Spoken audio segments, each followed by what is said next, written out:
la bestialidad imperialista. Bestialidad que no tiene una frontera determinada ni pertenece a un país. What kind of democracy is that? What kind of freedom is that? Porque la revolución cubana sabe también pelear y ganar batallas en este campo. Pues la utopía sirve para eso, para caminar. Saudações, pessoas! Sejam bem-vindos a mais um episódio do Vira Casacas Podcast. O meu nome é Felipe Abal e eu acho que a gente é o podcast mais odiado do Brasil. E eu tô aqui com ele, que fugiu! Ele fugiu pra não ter que aguentar algumas coisas. Gabriel Divan, bem-vindo de volta ao país. Namastê. Eu fui lá para onde tem estado social em termos e eu queria dizer que... Tu viu o Luciano Huck?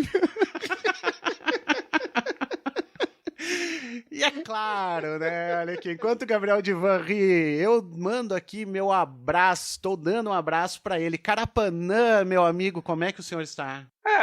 Na merda, mas bem. Tanto faz. Tanto Tipo, faz. o Brasil agora é um grande tanto faz, do tipo assim, e aí, mano, como é que tá? É aquela, como é que é? O cara tá sendo assaltado com a arma na cara e acende um cigarro. Pode me matar que eu não ligo. Teve essa manchete. Troca. Mano, o rolezão é esse aí, do tipo, tá bom, mas tá ruim. Você fica pensando assim, qual que é a desgraça do dia? Hoje a desgraça é isso aqui que alguém disse, ou é isso aqui que alguém fez. Olha, cara, interessante, hein? Qual que é a desgraça de amanhã? É isso, mano. Bora lá. Tá bem, tamo vivo. Tem cerveja, por enquanto? Tem cigarro? Tem uma vidinha assim pra tomar, levar? Então tá bom, cara. Vamos indo, muito bem. Que bom estar aqui com vocês novamente. Também, gente. Também. Bem-vindo de volta. Bom demais, Gente, bom demais. vamos mandar uns salves aqui. Eu tenho uma lista interessante aqui de salves. Lembrando, Gabriel de Voia Carapanã, eu vou parar de brigar com quem não quer ouvir salves. E eu vou dizer o seguinte, ó, pessoal, olha a descrição do post, sempre tem quando é que começa o episódio. Não quer ouvir, não ouve também, é só nosso carinho. Joga fora. Não quer Joga carinho? fora. Não quer. Tudo bem. Beleza. Posso começar? Começa. Manda ver. Um salve aqui, gente, pra Giza Souza e pro Tomás. A Giza que tinha pedido salve pro Carapanã, que te deixou triste, Divan, mas ela disse, não, é um salve, eu gosto de todos vocês. Me deixou CEO? Me deixou CEO, Monarca CEO. Um salve pra Lorena Lunelli, ó, um grande salve aqui, ó. Ela prometeu, anota aí, Carapanã, que vai fazer um banquete de quitutes mineiros pra nós quando a gente for pra Minas. Olha lá. Banquete. Olha lá. Tá? Ó. Mano, o negócio de Minas é porco, velho. Quero muita coisa com porco. Bom, achei que tu tinha dito que era Pois ruim. é, cara, Como um troço assim, meu? porco. Não, pô, eu quero o negócio dos caras lá não é linguiça, Eu quero que é aquela torresmo. parada? Torresmo, é isso aí, É cara, isso aí, torresmo. meu. E ainda, como é que é o torresmo, costelinha, aquela outra parada que eles fazem, parece uma polenta lá, canjica, é isso aí, a gente quer esse É isso negócio aí, aí. meu. Muito obrigado. Vou mandar um salve aqui pro nosso colega e amigo, cara, o Andrei, que estão lá agora com o Ouse Saber Podcast, lá da Filosofia da Universidade de Passo Fundo. Rapaz, olha lá. Confiram ali o Sapere Audi. Olha só. Sapere Aude. Um salve pra Renata Nassur e os gatos Paul e Kiara. Salvete.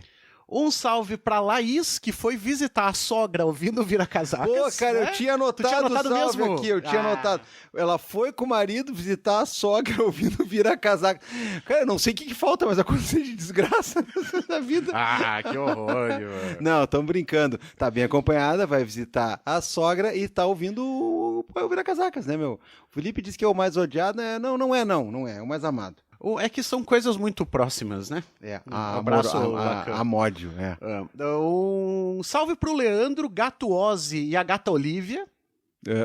Salve. Um salve pro Clóvis Valadares, que ele mora em Porto Velho, mas ele é nosso vizinho aqui de Getúlio Vargas, Gabriel. Olha aí, rapaz. Estação Getúlio Vargas. Um salve pro Fabiano e pra cachorra Nutella. Nutella, paçoca, são muito Mas já teve famosos. Nutella. Eu ouvi o episódio, teve Nutella. É outro. Tá bom. Um salve pra Carla Rodrigues e o marido dela, o Gustavo Duarte, que tava de aniversário dia 10, né? Então já passou Opa! aqui, a gente está gravando no dia 10. Mas a gente... Vai ser publicado semana não que vem. sei, não é tudo sei. uma loucura. A gente grava no dia que Feliz lança a coisa. Pro Pedro Nava, que dirigiu 700 quilômetros ouvindo Vira-Casacas. Mas ele foi pra onde? Pra Bacurau? Mais ou menos. E os seus filhotinhos, a Popa, o Fiero, a Bisteca e o Tonico. Meu Deus. Um salve pro Elton, pra Camila Leão, que tava de aniversário no dia 9, e pra mãe do Elton e pro gato Mica. O gato Mica. Tinha um atacante do Passo Fundo que era o Mica. Tinha um cantor com esse nome. É mesmo? Bom. É. E por fim aqui foi pedido para terceiros um salve pro Adilson Santos, mas ele é mais conhecido como Pintinho. Tá? Salve pro Pintinho. Pintinho, é. Gabriel Divan, tem mais salves aí? Tenho, cara, tenho. Tem uma lista aqui interessante de salves. O meu querido amigo Clécio Lemos, ele mandou um áudio completamente enigmático, dizendo assim, eu vou dizer como é que tu vai mandar o salve aqui. Tu tem que mandar pra cachorra não sei quem, pro gato não sei das quantas, pra minha mãe lá em Colatina, cidade de Colatina, e quase veio abaixo aí com aquela merda da barragem, né? E tu vai mandar assim, e tu vai dizer que a cachorrinha, não sei do que. Eu não vou falar nada disso aí, tá? Queria deixar claro. Eu vou falar uma coisa muito melhor. O Clécio, que está voltando de uma temporada na Columbia University, né? Ele lança agora pela Letramento o livro, atenção, Foucault e a Justiça Pós-Penal, hein? Clécio é um grande amigo, um grande professor, um grande pesquisador, um grande entendedor desse que é um dos carecas aí que o pessoal mais gosta, né? Tem muitos carecas em moda aí, mas aquele que usa o terno do charada, aquele você descarta, né? Você fica com o bom e velho Michel. E é claro, muitas doses de abolicionismo, muitas doses de questão crítica, criminológica e, é claro, né? Muita questão sobre Michel Foucault nesse livro do Clécio que está aí estourando por aí, recentemente saiu. Outro livro que saiu recentemente é do querido amigo, do grande ex-aluno e agora, né, mestre que está tarimbado aí com os limites ao poder punitivo no combate ao terrorismo, é fruto dos estudos dele lá em Portugal. Eu tô falando do Vinícius Wildner Zambiasi. Opa, né? Grande Vinícius. Cara. Pô, cara, ganhei esse livro aí, né, na verdade eu falei que eu queria um autografado, mas é aquela coisa, o cara, é praxe falar isso, né, mas ganhei mesmo, mandaram. Que bom, né? Então, mandar um grande abraço aí pro Vinícius, aí, trajetória de sucesso aí, iniciando aí com mais do que o pé direito com essa obra. Mandar um abraço pra Paloma também, né? Que também fez parte dessa trajetória, também trilhou o caminho lá pelas terras lusas. E, enfim, já que estamos falando de livro e de galera que estuda e tudo mais, né? Eu vou mandar um grande salve aqui pra galera do meu grupo de pesquisa. Olha só. A Karine foi lá hoje, compareceu na sua primeira reunião e já chegou dizendo que foi lá só porque ela quer ganhar salvo no Vira-Casacas. Não, mentira. Motivos errados, né? Mas ela, inclusive, né, recentemente aí, aprovada, mais nova aí, advogada aí da cena, né? Meus pêsames. Meus pêsames, né? Então eu vou mandar em ordem alfabética lá. Um grande salve para a Ana, um grande salve para a Bárbara Kicks. Um salve para o Eduardo, um salve para a Karine, um salve para a Letícia, um salve para a Mariana e um salve para a Vitória. As pessoas que estavam lá hoje. Né? Grande salve, pessoas. Os outros que não estavam lá hoje eu não vou mandar. Né? Porque tem mais aqui, né? Muito bem. Ora bolas. Então tá, eu tinha também anotado o salve pra Laís, né, que foi com o marido, ver a sogra, mas enfim, queria mandar um abraço também pra uma galera dos podcasts aí, né, mandar um abraço pro pessoal do DLI, Direito Líquido Incerto, né, do Alisson Capelari, grande brother aí, estão começando também uma trajetória. Tô mandando também um beijo para Débora Salve, a querida Deborista. Escutei pela primeira vez hoje o Atrivialista. Hoje não, né? Escutei há uns dias atrás. Hoje tô lembrando aqui o Atrivialista dela, um episódio lá sobre a questão de pesquisa utilizando o gênero do terror no cinema como fonte, tal. Falou da bruxa, falou do Exorcista. O Exorcista, cara, vocês já viram? Até hoje eu me cago com o Exorcista. Sim. Mas enfim, aproveitando também mandar um abraço pro LH lá e pra galera do República do Medo, já que estamos falando nisso aí, né? Outro podcast que eu me amarro um monte. E no mais, estou mandando um grande abraço, um beijo para aquelas pessoas... Não, para a Espanha não. Para a Espanha, ela fica lá. Eu tô mandando um beijo para as pessoas que não perdem o Vira-Casacas. É impressionante, cara. Tem uma galera aí que Deus me livre, né, cara? O cara não vive sem nos escutar, então é um grande abraço aí. Muito obrigado pela audiência. Muito bem. Carapanã, algum salve específico? Só o salve geral. Isso aí, Tá nação bom. twitteira, um salve pra todos vocês. Seguidores, comentaristas, aqueles que nos amam, nos odeiam, nos toleram, como é que é? Mas é isso, cara. Não, sinal e eu queria agradecer porque tem sido bacana ver feedback das coisas, elogios, críticas, etc, etc. No geral tem sido interessante pra caramba, e o bom é que os episódios estão rendendo. A gente as coisas estão caminhando muito bem. Muito obrigado a todos vocês que, não só quem nos ouve, mas pra quem recomenda pro coleguinha. É isso aí. Então, fica aí, É cara. sinal de prestígio pro nosso podcast. Bom demais. É isso. Gente, como diria vou fazer ele. aqui então um jabazinho antes dos normais. Pediram pra gente divulgar, cara, ali ó, vai ter agora dias 23, 24, 25, 26 de setembro, a 5ª semana de Relações Internacionais lá da Unifesp, do nosso amigo Acácio, que vai curtir muito esse livro aí que tu falou, inclusive. Opa, claro, o Acácio é amigo do Clécio, cara, tá tudo em É casa. verdade, ele falou até no Tá episódio, tudo em casa, cara. rapaz. Então ali, ó, tá ali por voltas da Unifesp, vai ter a Semana de Relações Internacionais, comparece lá, dá um apoio pra galera que tá elaborando, né, fazendo evento, a gente sabe que fazer evento é foda pra caralho. Tem uma curiosidade, a revista People, em 2016, elegeu o Clécio The Sexiest Criminologist Alive. Olha só, cara. É. Fato, Fato, não fake news. fato, não é Tá. fake news. Segundo, eu vou fazer uma promoção por conta própria aqui. Ih, rapaz, Gabriel Divan, me diz um negócio. que Olha aqui, ó. não devo nada aqui. Não, eu sei que não. Olha só, cara, tem uma pessoa que é bem seguida no Twitter e coisas, já troquei umas Carapanã? DMs com ele e tal. Não, cara, o Gabriel Chaves, velho. Opa. O Gabriel, ele faz umas ações muito massas o tempo todo com animal abandonado, animal resgatado, que tá precisando de ajuda. E é claro que toda a galera que faz esse trabalho com bicho, cara, precisa de uma força, precisa de uma ajuda financeira, porque é foda, é caro esse tipo de coisa. Então eu pensei o seguinte, ó, vamos contar com o apoio dos ouvintes do Vira Casacas, e o nosso problema, quando eu tava falando com o Gabriel, era como é que a gente vai localizar quem fez a contribuição? Sabe o que eu pensei, Gabriel de Voia Carapanã? Fala. Eu confio nos nossos ouvintes, vocês não confiam? Porra, eu confio. Confio. Então é o seguinte, ó, Gabriel Divan, tem um livro teu pra sortear? Porra, claro que tem. É o seguinte, então, olha, pessoal. Nessa semana, o que você vai fazer? Eu vou botar ali no nosso tweet informações de como que você contribui ali com o Gabriel, com os bichinhos que foram resgatados, e eu vou pedir pra vocês o seguinte, doem R$5. R$5. Fez a doação por qualquer um dos meios, tem PicPay, tem através do Nubank, tem depósito na Caixa, como vocês acharem melhor, você retuita aqui esse nosso tweetinho e coloca ali, né, eu colaborei, e usa a hashtag ViraPets. Vira Pets.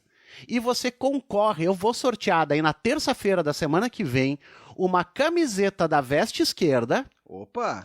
um livro meu, Opa! um livro do Gabriel Divan, adesivo do Vira Casacas. E um livro do Carapanã que é a Helena Ferrante. Não. Tá bom. E marca página. Droga. Olha aqui, ó, camiseta da Veste Esquerda, livro do Gabriel, livro meu, adesivo e marca página. Contribui com o Gabriel, retuita, hashtag ViraPets. Massa? Porra, total. Tô dentro. Então tá legal. Vou inclusive dar o livro mesmo. Beleza, ainda bem, é o que eu tava esperando. Te cobrei aqui na hora. Gente, no mais, né, nossa parceria de sempre, aqui com a Veste Esquerda, que inclusive, né, aqui a gente pega esse brinde deles e a gente sorteia sempre, então usem o cupom Vira Casacas lá e ganhem 10% de desconto. Parceria de sempre com o Alquimista Shop, da socialista cheirosa Mulher Tamarindo. Compre os sabonetes que tiram o ANCAP do seu filho, usa o cupom Vira Casacas e ganha 50% do frete via PAC. É a gente que paga, né? Porra. No Artesão Pizzas, ali Pizzas você artesanais que tá, pré-prontas. Tem que falar o nome inteiro. você que tá em Canoas, você que tá em Porto Alegre, liga pra lá e diz, né, pro Léo, diz pra Vani, I want mamata. Eu quero mamata. Tem que dizer que quer mamata e que é ouvinte do Vira Casaca. Tá, e eu ouço Vira Casacas e a tela entrega por nossa conta também. Tá aí. Talvez um de nós vai entregar, inclusive. Talvez. É, Talvez. não sei. No mais, Sigam a gente nas redes sociais, né? No @viracasacas, @Felipe Abal, @Gabriel Divan, @Carapanarana, Vira Casacas Podcast no Facebook, www.viracasacas.com, onde tem sempre as dicas culturais. E nos apoie, gente, né? A partir de R$5 você apoia a gente lá no apoia.se/viracasacas na categoria Piri. Não, a categoria Piri é quem tem pena, velho. Então, Mas também tem a Piri. a nossa categoria é Piti. Piri, homem. Não, é Piti, rapaz.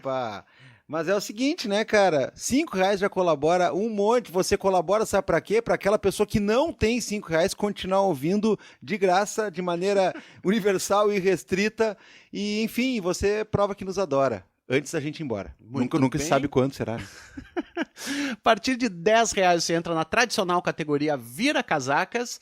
E a partir de R$10.000, claro, você entra na categoria George Soros. Eu vou dizer o que vai acontecer na categoria Por favor, George Soros. por favor. Nosso querido amigo Igor Almeida, que estava de aniversário esses tempos, ele queria um salve de aniversário, mas dada a entrecruza da gravação dos episódios, não ganhou. Então eu vou dizer que na categoria George Soros dessa semana você paga R$10.000, nós vamos lá para o Maranhão escutar um reggae, ficar lá, passar... É reggae... Não pratico bruxaria. Não. Aí o que acontece? A gente vai ver um jogo da Bolívia, Sampaio Corrêa, Bolívia querida. Depois a gente vai jantar lá com ele, com a Samira, com toda a galera. E vai ser uma noite maravilhosa. Muito bom. E tudo na faixa aqui. Quem vai bancar É você. mesmo. Aí, ótimo. abraço, meu querido. Tá ótimo, tá ótimo, tá ótimo. Já tá longo. Vamos lá, só nós três. O triunvirato. É isso? É isso. Então vamos. Eric Stanley em São Luís. Gabriel Divan. Alô? Carapanã. Olá. Pois bem, gente, estamos aqui reunidos os três, os tradicionais, os vira-casacas. O Fabrício já tá mais tradicional que eu. Eu queria deixar claro isso. Pô, cara, você passa um dia no Brasil pra cada 6 meses você passa fora, cara? Não dá, não. Ah, eu sou que nem vilã da novela dos anos 80, meu. Não quero nada com esse paizinho miserável aqui. Já que você é noveleiro aí, né? Tá certo. E, gente, nós, né, o Gabriel infelizmente não participou, em que pese sentimos falta dos seus bordões, do seu conhecimento, Gabriel Divan. Não tem nada pra acrescentar, meu. Eu, inclusive, fiquei no gol nesse episódio aí, porque tem aquela coisa, 2 gols, o cara um tomado ou 2 feito, né? Eu fiquei no gol ali porque, meu, vou atrapalhar esse time aí. Que é isso. E a ideia, galera, é o seguinte, né? A gente tá com... Não vai dar notícia, né? A gente não fica dando notícias. Agora, tem muita coisa a respeito do que tá acontecendo ultimamente que eu acho que o massa é exatamente a gente pegar algumas ideias que a gente falou na semana passada e a gente conectar com a nossa realidade. Porque uma coisa que foi dita e eu penso que ficou claro é que é o seguinte, cara, tem muita loucura nos pensamentos dessa galera ali da direita, nova direita radical, Quem? não sei o quê. De quem? Né, da alt-right, de tudo isso aí. Como é que é a broderagem masculinista? Fascista, né, anarco-fascista crossfiteira, isso aí. Cara, impressionante. Eu vi a foto desse louco quando tu vocês procurou, falam. tu viu que era o Kratos, né, velho? Não, cara, e outra coisa, tem uma foto desse cara do lado de um busto do Nietzsche, é isso? Cara, todos eles têm uma coisa em comum e eu me lembrei do senhor, Gabriel Divan. Ai, meu Deus. É ou não é, Carapanã, que todos os caras tu olha e tu vê assim, influência, esse cara gosta muito do Nietzsche. Nietzsche é hora concurso entre eles, assim. Cara, é que o Nietzsche é o seguinte, velho, ele não era nazista, não era partidário dessa galera aí, mas uma coisa que quem estuda Nietzsche, quem gosta de Nietzsche tem que dizer é que ele muito que possibilita isso aí acontecer. Então vamos deixar bem claro, né? Adoro Nietzsche, o cara era fã de uma série de coisas elevadas culturalmente, ele certamente não ia apoiar nominalmente um debilóide que nem esse. Agora, que a filosofia dele, que alguns insights dele, que muitas das sacadas dele deixam um caminho bem interessante para um bobo alegre que nem esse pegar isso aí e ir por essa senda aí, realmente vou ter que dizer. Então eu não vou contrariar aqui, não. Mas que é bizarro, é. Tem uma coisa que o Nietzsche escreveu contra o Wagner, que ele meio que critica certas, sei lá, faz uma certa, não sei, Não sei. Mas tudo bem, eu não lembro. Eu sei, o negócio do Nietzsche Não, tem ele um monte de coisa esquisita. Não, ele Tem um monte de coisa esquisita. Ele critica o Wagner porque ele considerava o Wagner uma manifestação das mais elevadas culturalmente da vanguarda do seu momento. E a coisa Que aí errada, o que ele critica é que o Wagner converteu ao cristianismo. É isso. Não, e depois ele diz que o Wagner vira um filisteu, né? Porque justamente se vende. E aí, enfim, tem toda uma série de questões ali. O Wagner, esse sim, né, meu? Esse um antissemita do caralho, né? Um sujeito desprezível em que pese tinha algum talento. Né? Opa, eu ouço Wagner e não sou nazista. Apesar de eu achar bom, enfim, né? Mas, galera, então é o seguinte, ó. Pô, cara, a Cavalgada das Valquírias foi parar até na propaganda do Pato Purifique, meu. Caramba. Existe muita coisa que a gente pode ligar desse tipo de pensamento, por mais absurdo que seja, e que vai respingar na nossa realidade, cara. Porque tu vê, né? A gente tava comentando ali com a Tati, comentando com o Pontim, essa questão de, porra, esse Donovan que tu tá falando, anarcofascismo, broderagem, crossfiteira, não sei o quê. Cara, mas a misoginia do cara respinga. Esse negócio do homem estar sendo oprimido e não pode mais ter a sua masculinidade, porque, né, o negócio que a gente já falou, aquele do tu não pode nem chegar numa mulher numa balada que já é estupro, isso é coisa que vem de respingo dessas coisas, sabe? Então, a gente já falou de levar a sério, mas eu acho que tem muito que a gente pode fazer de ligação com a nossa realidade. Vocês querem lançar primeiro ou posso começar? Começa aí. Gente, muito foi falado e o Gabriel falou no Twitter dele, Carapanã também, eu também, a respeito de toda essa questão, toda essa celeuma envolvendo a Bienal agora no Rio de Janeiro, e aquilo que todo mundo viu a respeito do Crivella, que manda, então, apreender algumas obras, né? Uma em especial lá, que ele ficou de cara, que é o livro dos... ruim, por sinal, dos Vingadores, a Cruzada das Crianças, assim, sabe? Já leu? Cara, eu não tô lendo nem as coisas, tô lendo nem os troços do Nietzsche, meu. Mas enfim, eu já tive, né, cara? A Dani é dona de loja de quadrinhos, então eu consigo ver bastante coisa assim. Mas enfim, cara, rola esse negócio do Crivella em relação à Bienal, rola a questão do Dória, né, anteriormente com aquela apostila, então, da ideologia de gênero, e sempre essas questões, elas estão extremamente em pauta para essa galera, né? Isso é uma coisa que é extremamente essencial para eles. E isso é exatamente o tipo de coisa que vai encaixar numa linha que a gente havia falado desses pensadores, dessa nova direita, dessa direita antidemocrática, que é essa guerra cultural, essa questão, né, metapolítica envolvendo esses costumes, esse, né, berro envolvendo questão de padrões sexuais ou de gênero ou coisas do tipo, isso é o foco dos caras. Né? A gente pode falar de questões econômicas, a gente pode falar de coisas macroeconômicas, tanto faz. O mais importante para eles é essa discussão, cara. Então, assim, ó, eu achei extremamente emblemático esse acontecimento, extremamente emblemático por ter acontecido da forma como foi, que foi sim uma censura, né? Teve jornal botando aquele negócio, não, mas ele proíbe, Não, isso é censura, pura e simplesmente. Mas, de outro lado, vem uma resposta muito forte das pessoas. O que é interessante pra caralho também nesse nível, porque o que mais querem é encantonar as pessoas, encantonar a gente, dizendo, isso aqui é um tipo de doutrinação, é ideologia de gênero, não sei o quê, e querem que você fique debatendo no nível deles. E não foi debatido no nível deles. A coisa mais legal foi simplesmente a gente quer ler o que quer ler. Pois é, cara. Que isso aí, velho, eu acho que é muito difícil tu não ver como demasiado, velho. Quer dizer, quem ficou lá, a tropa de choque idiota aquelas deputada Carla, não sei o que lá, é absurdo isso aí, tem que queimar esses livros, não sei o que, cara. Tudo tem um certo limite, né, cara? E aí você percebe que claramente rolou um apoio um pouco mais notável de uma grande parcela da opinião pública que não sempre se manifesta quanto a essas coisas, dizendo o seguinte, pô, cara, o cara tá mandando recolher um livro de consumo adolescente, vamos dizer assim, né? Não é nem infantil ou coisa parecida. E também não é essa a questão. A questão é o cara mandou recolher um livro porque lá pelas tantas aparecia um desenho de 2 rapazes se dando um beijo na boca, meu.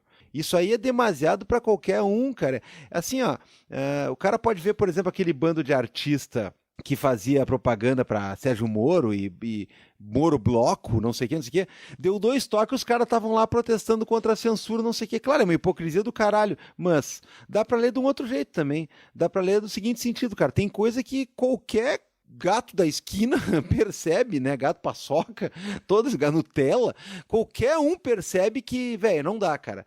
Tem um limite em que, ou você concorda com a canalice, você é um canalha, ou você, por mais que você seja contra o outro lado, você diz, tá, mas aqui forçar a barra. E nesse caso, forçar a barra completamente, cara.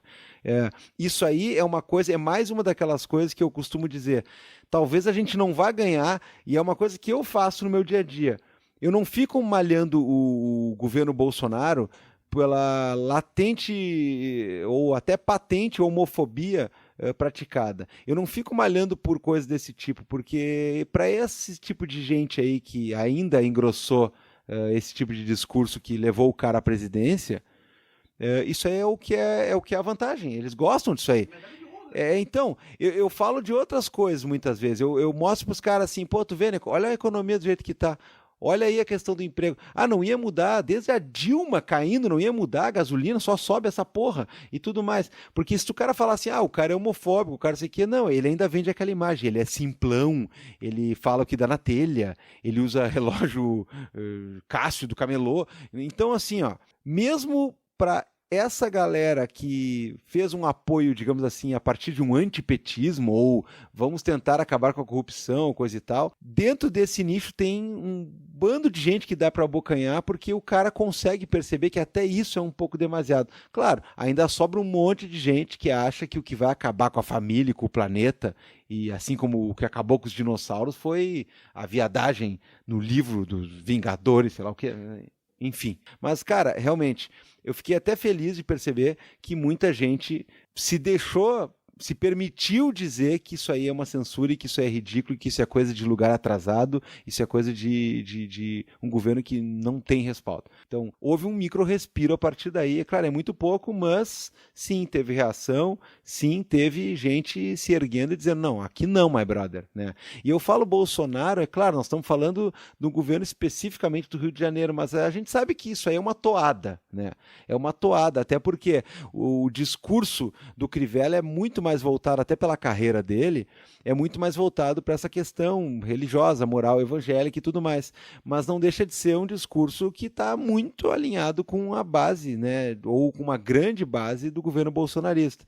Então eu estou falando num panorama geral, mas aqui é claro, o inimigo é só um, ele tem nome, é Marcelo Crivella, mas enfim, poderia ser tantos outros aí, porque o que não falta é governante, seja de municipalidade, seja de estado, seja, né, do governo federal, que pensa exatamente a mesma coisa e faria exatamente a mesma coisa e tomaria, quiçá, o mesmo rebote. Carapanã, cara, eu quero te ouvir falar sobre isso aí, sobre essa questão do que chamam de uma pauta moral. Isso quando não dizem, cara, que é cortina de fumaça essas coisas. E não é cortina de fumaça, isso aqui é pauta para os caras. Isso cara, aqui é pauta. Isso aí, eu vou falar que é mais... Tem uns comentários interessantes sobre isso, porque eu acho que para quem frequentou igreja evangélica assim, na década de 80 e 90, acho que nessa época a grande coisa que os caras meio que criticavam, você tem sempre essa crítica a qualquer coisa que não seja uma cultura gospel, né? Isso é um negócio... Tem um texto que eu escrevi que chamou Evangelho segundo Pinóquio, que é meio comentando como que alguém como a Damares veio... que era como pastor era muito criticado por outros pastores, né, por outros teólogos, justamente pela necessidade de contar muitas mentiras.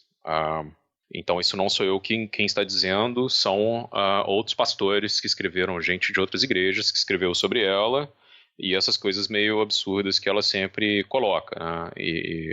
E essa coisa um pouco assim, não, você tem uma cartilha que fala sobre órgãos reprodutivos das pessoas e sei lá, pré-adolescentes ou crianças, ou sei lá o que, estão tendo acesso a isso, então isso é um tipo de doutrinação gaysista. E isso acaba virando coisas absurdas, né? Como teve um caso que uns pais queriam proibir um livro de biologia porque tinha um desenho de um órgão sexual masculino. Isso vira uma coisa complicada, assim. E tem sempre essa discussão de uma certa corrupção dos inocentes, né? Que é algo que esses caras usam. E aí isso me chama a atenção por 2 motivos. Primeiro, vocês conhecem aquele caso daquele comitê que investigou os quadrinhos na década de 50 e criou um código de conduta e de escrita que restringiu a liberdade nos Estados Unidos, assim, de como escrever quadrinhos durante muito tempo e gerou os piores quadrinhos possíveis, né? Sim, Você teve foi o que dizer que o vilão tem que perder no final. Mas do tipo assim, basicamente meio que matou durante um tempo a indústria dos quadrinhos, justamente porque era um código de censura com essa ideia de que os quadrinhos estavam corrompendo crianças e etc. E tem uma outra coisa que chama atenção, é porque eu acho interessante como que a pauta, a discussão sobre homossexualidade ganhou uma proeminência enorme, muito grande, assim. Porque, por exemplo, se você for pegar o que se dizia sobre rock, sobre filmes de ação, sobre videogames, sobre coisas tipo RPG, sobre tudo isso, que hoje são mídias de massa, né? A gente vive num mundo muito louco onde, sei lá, o filme dos Vingadores é um puta sucesso, assim, um blockbuster absurdo. E não era o caso antes, né? Isso eram coisas bem, bem pequenas. Mas o que se dizia justamente é que isso tudo eram já antes de que se, né, antes de ter 2 rapazes se beijando, a discussão já era meio essa, de que essas coisas são coisas do mundo, são coisas demoníacas. Então você tinha nessa época, acho que principalmente na década de 90, a grande obsessão era tentar provar que coisas, né, que tinham magia ou certas coisas eram cultos secretos a Satanás, por exemplo, entendeu?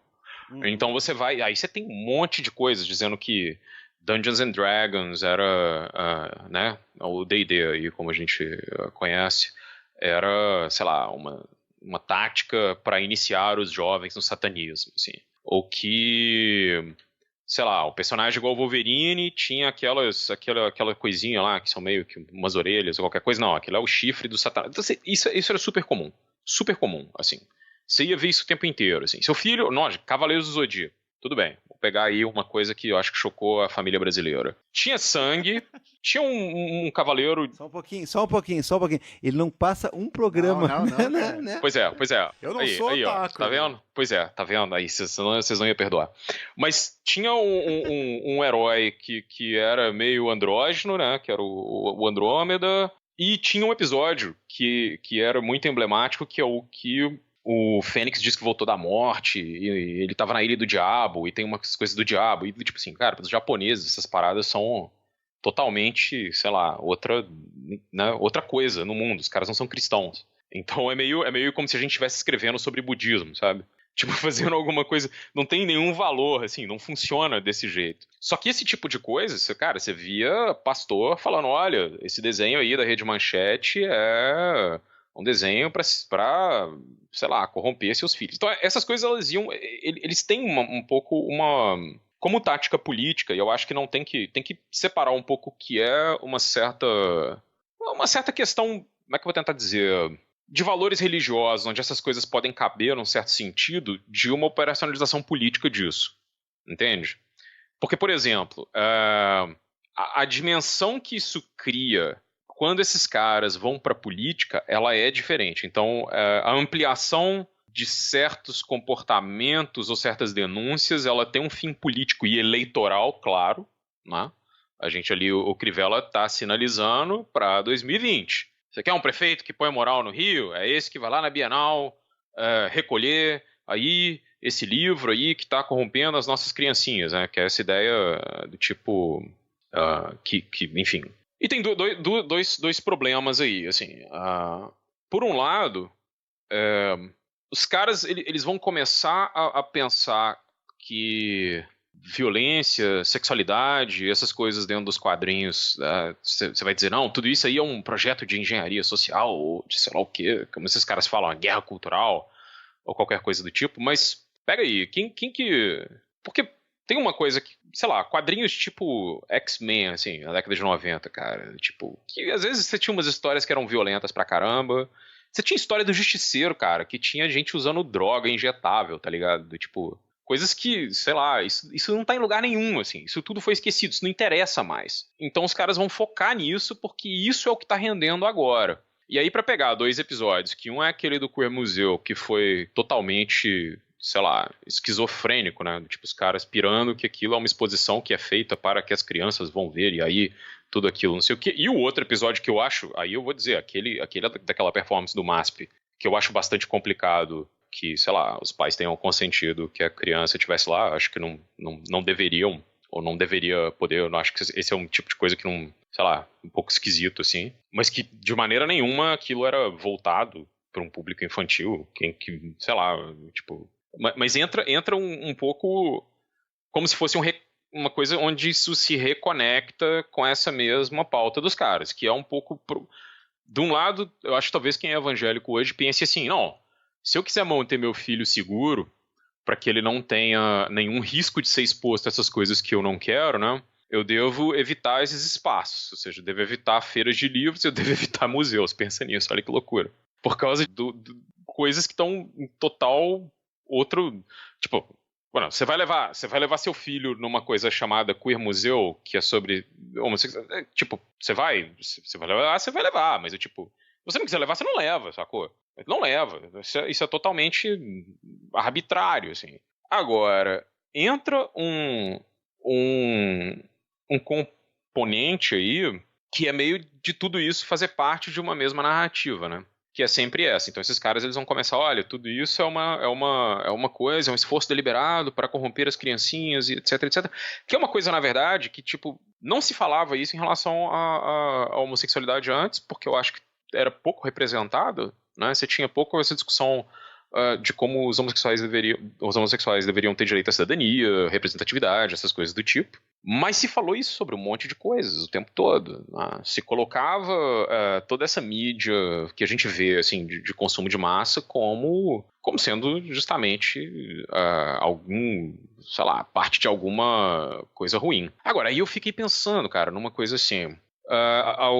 vamos falar de coisa japonesa de novo para eu ganhar mais fama de otaku. Akira, aqueles quadrinhos do Katsuhiro Otomo, que são bons pra caramba, acho que são, sei lá... Ah, peraí, isso aí eu adiro completamente, meu. Lia pra caralho, viu o filme. Eu acho o filme bom por outros motivos, mas os quadrinhos eu acho excepcionalmente bons. Assim, eu acho maravilhosos, assim, fora de série e tal. E os quadrinhos, cara, tem sexo, tem drogas, tem os caras se drogando, tem um monte de coisa, tipo, muita violência, né? Que violência também entra e... Os caras apanham até do professor.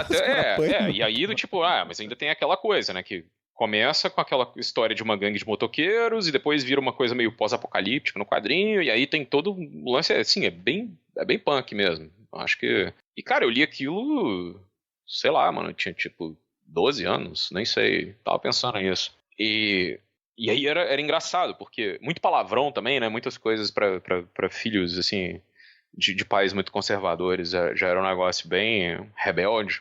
E, não sei, tipo, eu acho que nessas coisas, eu acho que o conjunto do que é a obra tem um valor. Se os caras fossem pensar numa certa influência midiática, isso tem muito mais valor do que tudo, assim. E não existe uma sei lá, tipo, a história dessa coisa dos Vingadores, ela não é uma história sobre um casal de rapazes que se amam, sabe? Isso é um detalhe nessa história. A história é outra coisa. A história é uma outra...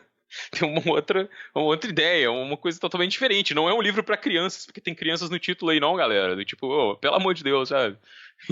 tá difícil, assim. Mas aí eu nunca sei, só pra terminar, porque eu nunca sei se parece que alguma pessoa reclamou disso antes e teve todo um bando de comentário, e depois o Crivella meio que se sensibilizou e foi fazer o showzinho autoritário dele. Só que, caras, assim, parece uma coisa meio doida, sabe? Do tipo, cara, você não quer dar um livro pro seu filho que tem rapazes que se beijam, não dê, sacou? Não faça isso. Se acha que ele é muito novo, ele não só simplesmente não faça. Ah, mas eu tinha que saber que lá na página tal, pô, sei lá, cara, não sei. Tipo, é isso, vai ter um selo. Contém homoafetividade, Beijo. contém beijo, contém peitinho, aí pode também, né? Do tipo, porque essa coisa, assim, de uma certa hipersexualização nos quadrinhos, né? Que tem toda uma discussão desse tipo. Mas daí se tu tira a questão das mulheres sem roupa, não sei o quê, daí vai ter uma outra galera que vai berrar, né? O pessoal que fala que o politicamente correto tá dominando tudo e etc. Mas agora, por exemplo... É a mesma galera, Mas Aí que tá. quadrinhos da Image, nessa época, assim, cara, escandalizava total também, né? Porque o Jim Lee gostava de colocar muitas popozudas em poses, sei lá, ginecológicas, assim, um negócio bem esquisito. 2 páginas. 2 páginas, né? Aquela coisa, uma voadora que não sei o quê, né? Aquele lance totalmente estranho. Mas aí são as mesmas pessoas que reclamavam. Mas aí que é curioso, porque você vê uma transformação. Quem reclamava disso antes, né? Ou talvez os filhos de quem reclamava disso, sei lá, cara. Ou uma outra geração, quem reclamava de que havia uma sexualidade antigamente, eu acho que passava por uma coisa do moralismo evangélico. Mas aí a crítica que quem estuda mídia por um viés de gênero ou feminista que passa por isso é bem diferente. Não é de ordem moral, é moralista, mas fica uma coisa que é estranho, assim, você vê como que isso transforma. Agora, nesse ponto que vocês falaram disso não ser uma cortina de fumaça, isso ser a pauta, essa é a pauta, e isso é a pauta de fato. Porque é um pouco essa coisa confusa, né, de que a gente tem problemas hoje, talvez porque uma certa moral foi perdida, né, ou porque isso pode acontecer. Sempre essa coisa assim, mas e o que vai acontecer com meu filho? E o que vai... eu acho que tem um pouco isso, do ponto de vista de quem é pai, assim, eu acho que tem talvez um outro ponto, que é um pouco essa coisa de que é tão difícil controlar hoje em dia nesse mundo de hipermídia, assim, o que seu filho vai ter acesso, porque, sei lá, bicho, tipo, o cara quiser ver, sabe, a internet tá aí, né, e é tudo tão fácil, assim, parece que deve ser um esforço bastante difícil. Então talvez essas coisas elas meio que viram certas coisas são prêmios, ou certos prêmios de consolação, sabe? Não, já que é tudo meio depravado, entre aspas, assim, como os caras vão pensar isso, então, bota o prefeito pra ir lá, ver se bota alguma ordem, pra mostrar que aí tem alguma ordem, e as coisas estão meio que funcionando. Não sei, fica um pouco essa impressão. Mas sabe, Carapana, o que eu tava pensando aqui, cara, é o seguinte, claro que tem muito essa questão de uma exploração política dessa pauta, que pode ser que seja só da boca pra fora, pode ser que seja pra agradar uma determinada corrente religiosa ou coisa do gênero, cara. E eu me lembrei daquele papo que a galera lá do Know Your Enemy teve também, daquela corrente conservadora que tem nos Estados Unidos do integralismo, Carapana, me ajuda a lembrar. O integralismo católico. Exatamente. Que eles vão exatamente pregar uma maior proximidade da religião católica nos problemas mundanos. Que esse negócio que tinha sido feito de uma separação do tipo igreja é espírito e política é material, então tem que estar separado, os caras estão recusando isso aí. E inclusive teve uma parte que eu achei extremamente interessante que eu gostaria de falar pro pessoal que está nos ouvindo aqui. Eu abri aqui uma aba, o Gabriel me olhou meio atravessado, porque é de um caso extremamente interessante que sai uma reportagem em uma revista exatamente por um autor que é integralista, não tem nada a ver com o integralismo brasileiro. Eu já ia dizer, já ia vir aqueles 6 caras lá. Não vai vir os 6 caras lá comentar, tá, fica tranquilo. E essa reportagem era sobre esse caso que é conhecido como caso Mortara. Né? O caso Mortara ele aconteceu lá em 1858, quando o Papa era o Pio IX. E basicamente ele é o quê, Gabriel Divan e ouvintes que não conhecem Vai, isso aqui, doutrina. tá? O Edgardo Mortara, ele era um bebê. Edgar Morin? Ele era um bebê de uma família judia que morava nos Estados Papais. A babá, empregada da família, enfim, ela era católica e cuidava das crianças. Esse Edgardo Mortar, ele ficou doente, ela achou que ele ia morrer e ela fez um batismo de emergência na criança. Ela faz esse batismo de emergência, a criança se recupera e ela acaba confessando para o inquisidor que tinha feito esse batismo. Existia uma regra na época que dizia que uma criança judia, uma criança católica, uma criança batizada, não podia ser criada por uma família não católica. O que o Papa faz? Ele manda sequestrar a criança. Eles sequestram a criança, o Papa cria ela, vira padre depois e tal, até chega a ter algum contato com a família, blá, blá, blá. Mas em resumo, a gente tem um episódio tenebroso em que o Papa ordenou o sequestro de uma criança. E esse cara escreve um artigo sobre isso aí, mas não dizendo do tipo, olha galera, a igreja também cagou e tal, tarará.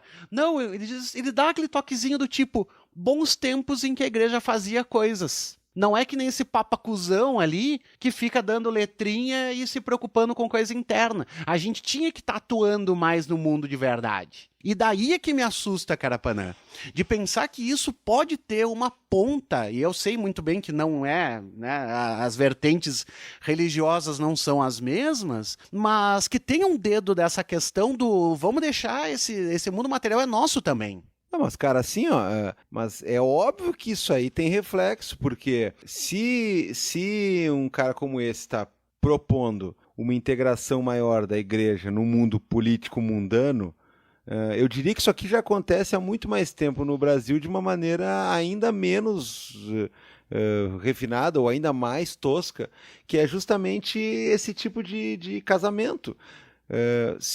Eu vou repetir, eu vou fazer de novo um paralelo entre duas coisas que inclusive são, para mim, cabíveis, que é da mentalidade, digamos assim, bolsonarista e de uma atividade a partir de um líder político que cresceu exclusivamente dentro da questão da igreja, que é o Crivella. Até porque no governo tem um monte de cara religioso aí, mas que não é nuclearmente ou da gema religiosa. E aí, veja bem, o Crivella, tá? O cara embarca numa onda como essa, né, justamente para que seja, assim como o mito faz e acontece, embora não faça e não aconteça porra nenhuma, né? A questão mais contundente que aparece por aí é o filho do cara que vai no hospital com uma pistola na cintura. Isso é o máximo que os caras fazem, assim, porque os caras não fazem porra nenhuma, na real. Eles dizem que, não, tem que acontecer, tem que fazer, tem que mostrar que é homem, não faz nada, cara, não faz nada. É uma inutilidade completa, até nesse quesito. Um Crivella, então, é um cara que embarca nessa onda porque ele é o tipo do cara que pode dizer o seguinte, olha, eu fui lá e tomei uma atitude, né, naquela esteira do que o Carapana tava falando, para tentar vender alguma coisa pro seu público. Então esse cara não tá numa cartilha do tipo assim, ó, vou também aqui jogar a minha doutrina religiosa para eventos mundanos. Não, o cara tá fazendo uma coisa que é parecida, mas é muito mais baixa. O cara tá dizendo assim, vou criar fatos políticos a partir da questão religiosa, porque é de fundo religioso, né? O principal argumento ou vitrine para o cara ir lá e dizer que tá a fim de confiscar um livro. E tu pode perceber que aí o paralelo se completa, porque eu não vi manifestação, até porque, claro, não tenho tanto contato assim, de parlamentares cariocas falando a respeito disso. Pega a base governista carioca, eu certamente teve isso aí, mas não chegou tanto pra gente assim. Agora, tu pega a base governista federal, bolsonarista e tudo mais, e aí aquelas mesmas figuras abjetas de sempre foram as primeiras que foram correndo lá dizer que não, que tá certo, porque é cumprir a lei, é defender as crianças, e é aquele papo de não é censura, é só queremos uma regulação, ou seja, bota um saco de lixo por cima da revista, do livro, do gibi, e escreve, sei lá o que, gay, com um triângulo rosa, sei lá, então é isso, cara, o cara está realmente casando a política com a atitude, com o fato a ser publicado, a ser propagado, com a questão religiosa, mas não por um dogma ou por uma estratégia refinada ou mais elaborada, simplesmente porque é disso que o cara sobrevive. O cara é o cara que diz assim, ó, tá vendo lá, os caras querem que seu filho seja gay, porque querem dar revista pra ele que o homem se beija, mas eu fui lá tentar resolver, tá? Então é uma coisa assim, ó, é um baixo nível É um troço assim que, se fosse um, sei lá, como é que chama? Integralista católico. Isso. Se fosse isso, com um plano estranho, né? Eu até diria assim, tá, cara, que gente louca. Mas não é, cara. Mas, cara, eu não sei se é tão baixo assim, sabe, Divan? Eu não sei, eu vou falar pra todo mundo aqui qual é que é meu medo, velho. É a gente sempre achar que esses caras são tosco e no fim a gente tá subestimando todo mundo. Porque, por exemplo, esse negócio do integralismo católico, e o Carapana agora vai poder dizer se acha que eu tô errado ou não, eu acho que é um negócio que a gente vê demais, por exemplo, em, por exemplo, pessoas que defendem a volta da monarquia. Porque esses caras não estão dizendo o seguinte, eu quero que o Papa seja o líder político. Eles querem que seja alguém ungido por Deus, sabe? Eles querem que seja alguém do estilo Carlos Magno, assim, sei lá, sabe? Então, assim, eu acho que monarquista aqui, brazuca, acaba sofrendo respingo disso aí. Eles dizem, é por causa da ordem, não Pedro II... É o caralho, é o cara que queria botar na Constituição que o cristianismo é a vertente religiosa brasileira, sabe? E segundo, porra, escancaradíssimo nesses Deus vultinho. Esses caras estão em guerra cultural, esses caras estão em questão política, misturando esse esquema de a religião tem sim que entrar na política. Carapanã. Olha só, tem uma coisa, uma discussão, assim, que quem veio do evangelismo conhece, assim, dos movimentos evangélicos conhece bem, que é uma coisa que o pessoal já chamou de dominionismo, que é essa ideia de que você não tem que pensar a religião fora do Estado. E isso é parecido com essa coisa do integralismo católico que os caras falam lá no Know Your Enemy, porque é uma coisa... dominionismo é mais ou menos como se chama isso de um jeito mais amplo, assim.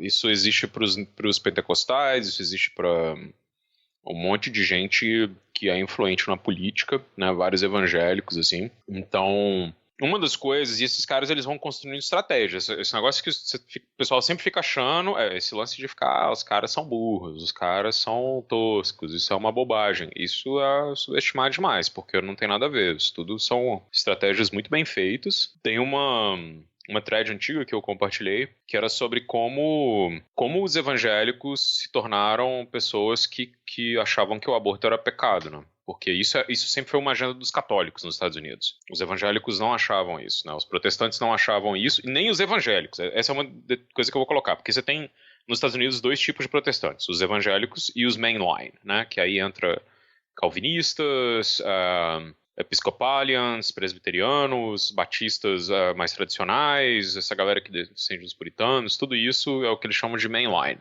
E os evangélicos, eles são um grupo que, enquanto os mainline eles vão diminuindo em proporção na sociedade, assim, os evangélicos eles mantêm uma certa coesão, inclusive social e política, porque faz parte de uma agenda política deles. Então, nessa sequência, eu vou dar uma resumida aqui, era meio mostrando como o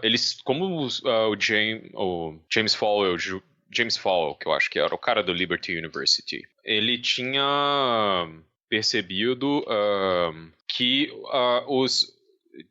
era Jerry Falwell, tá certo, Jerry Falwell. O Jerry Falwell é um pastor, é um televangelista, um cara desse aí, ele percebeu que a derrota... tinha ouvido em algumas eleições de midterms derrotas dos democratas em strongholds, né, em lugares onde os democratas eles costumavam ganhar por causa da decisão lá do Roe versus Wade, que torna o direito ao abortamento legal nos Estados Unidos. E aí eles já tinham tentado produzir várias estratégias de agregação política, assim. A primeira que eles tentaram foi uma coisa que não deu muito certo, que era uma certa flexibilização dos direitos civis. Isso é algo ali no Sul, eles tentaram ir com essa agenda, mas ficou muito polêmica. Depois eles tentaram algo que fosse contra a pornografia, que também não funcionou. E eles viram que isso pegou. Então eles começaram a fazer várias tours, assim, tentando convencer de que, sei lá, o aborto é um grande pecado e etc. Arrumaram um médico que enfim, concordava com isso. Isso foi parte de um projeto político. Isso é interessante porque se você pegasse periódicos, assim, essas revistas de protestantes e tal, do tipo, de evangélicos, todas elas diziam o contrário antes. Não era isso não existia, entendeu? Isso foi uma coisa que foi colocada, assim, e que teve toda uma maneira de, enfim, convencer disso. E agora que as coisas meio que vão chegando num momento em que os caras estão tentando proibir tudo, eles começam a inventar coisas do tipo, os caras estão matando bebês que nasceram. Uma coisa, sabe, do tipo, é meio, sei lá, caras, isso aí é uma estratégia política e não é uma discussão, entendeu? Não é um debate. Isso não é um debate, isso é um jeito de mobilizar uma base e de conseguir um fim. E aí, interessante qual era a legislação mais liberal em relação aos processos de abortamento nos Estados Unidos e quem tinha assinado essa legislação, transformado ela em letra de lei. Era da Califórnia, quando Ronald Reagan era o presidente. E para quem Jerry Falwell fez campanha ali na década de 80, justamente para Ronald Reagan. Enquanto ele acusava os democratas de serem, né, os abortistas, ele não falou nada disso em relação ao Reagan. Isso nem entrou na pauta, entendeu? O Reagan ganhou, esses caras ganharam espaço e eles começaram a produzir um monte de coisas. Essa estratégia deu certo. Reagan faz dois mandatos, depois entra o cara que era o vice dele, né, o Bush pai, o George Bush pai. E o Bush pai, quando ele tenta a reeleição, ele inclusive dá uma radicalizada na direção desses caras, achando que eles iam garantir que ele conseguisse. E ele é meio que flanqueado pelo fato de que o Bill Clinton era um cara que ele era um Southern Democrat, né? Ele é um democrata dos Estados Sulistas e ele usou um monte de linguagem dos Estados Sulistas, umas coisas, inclusive, meio tipo uns criptorracismos, assim, você é duro com crime, assim, todo mundo sabe o que o cara tá falando, sabe? Mas, enfim, teve toda essa coisa, e isso tudo são estratégias, assim, que passam por essa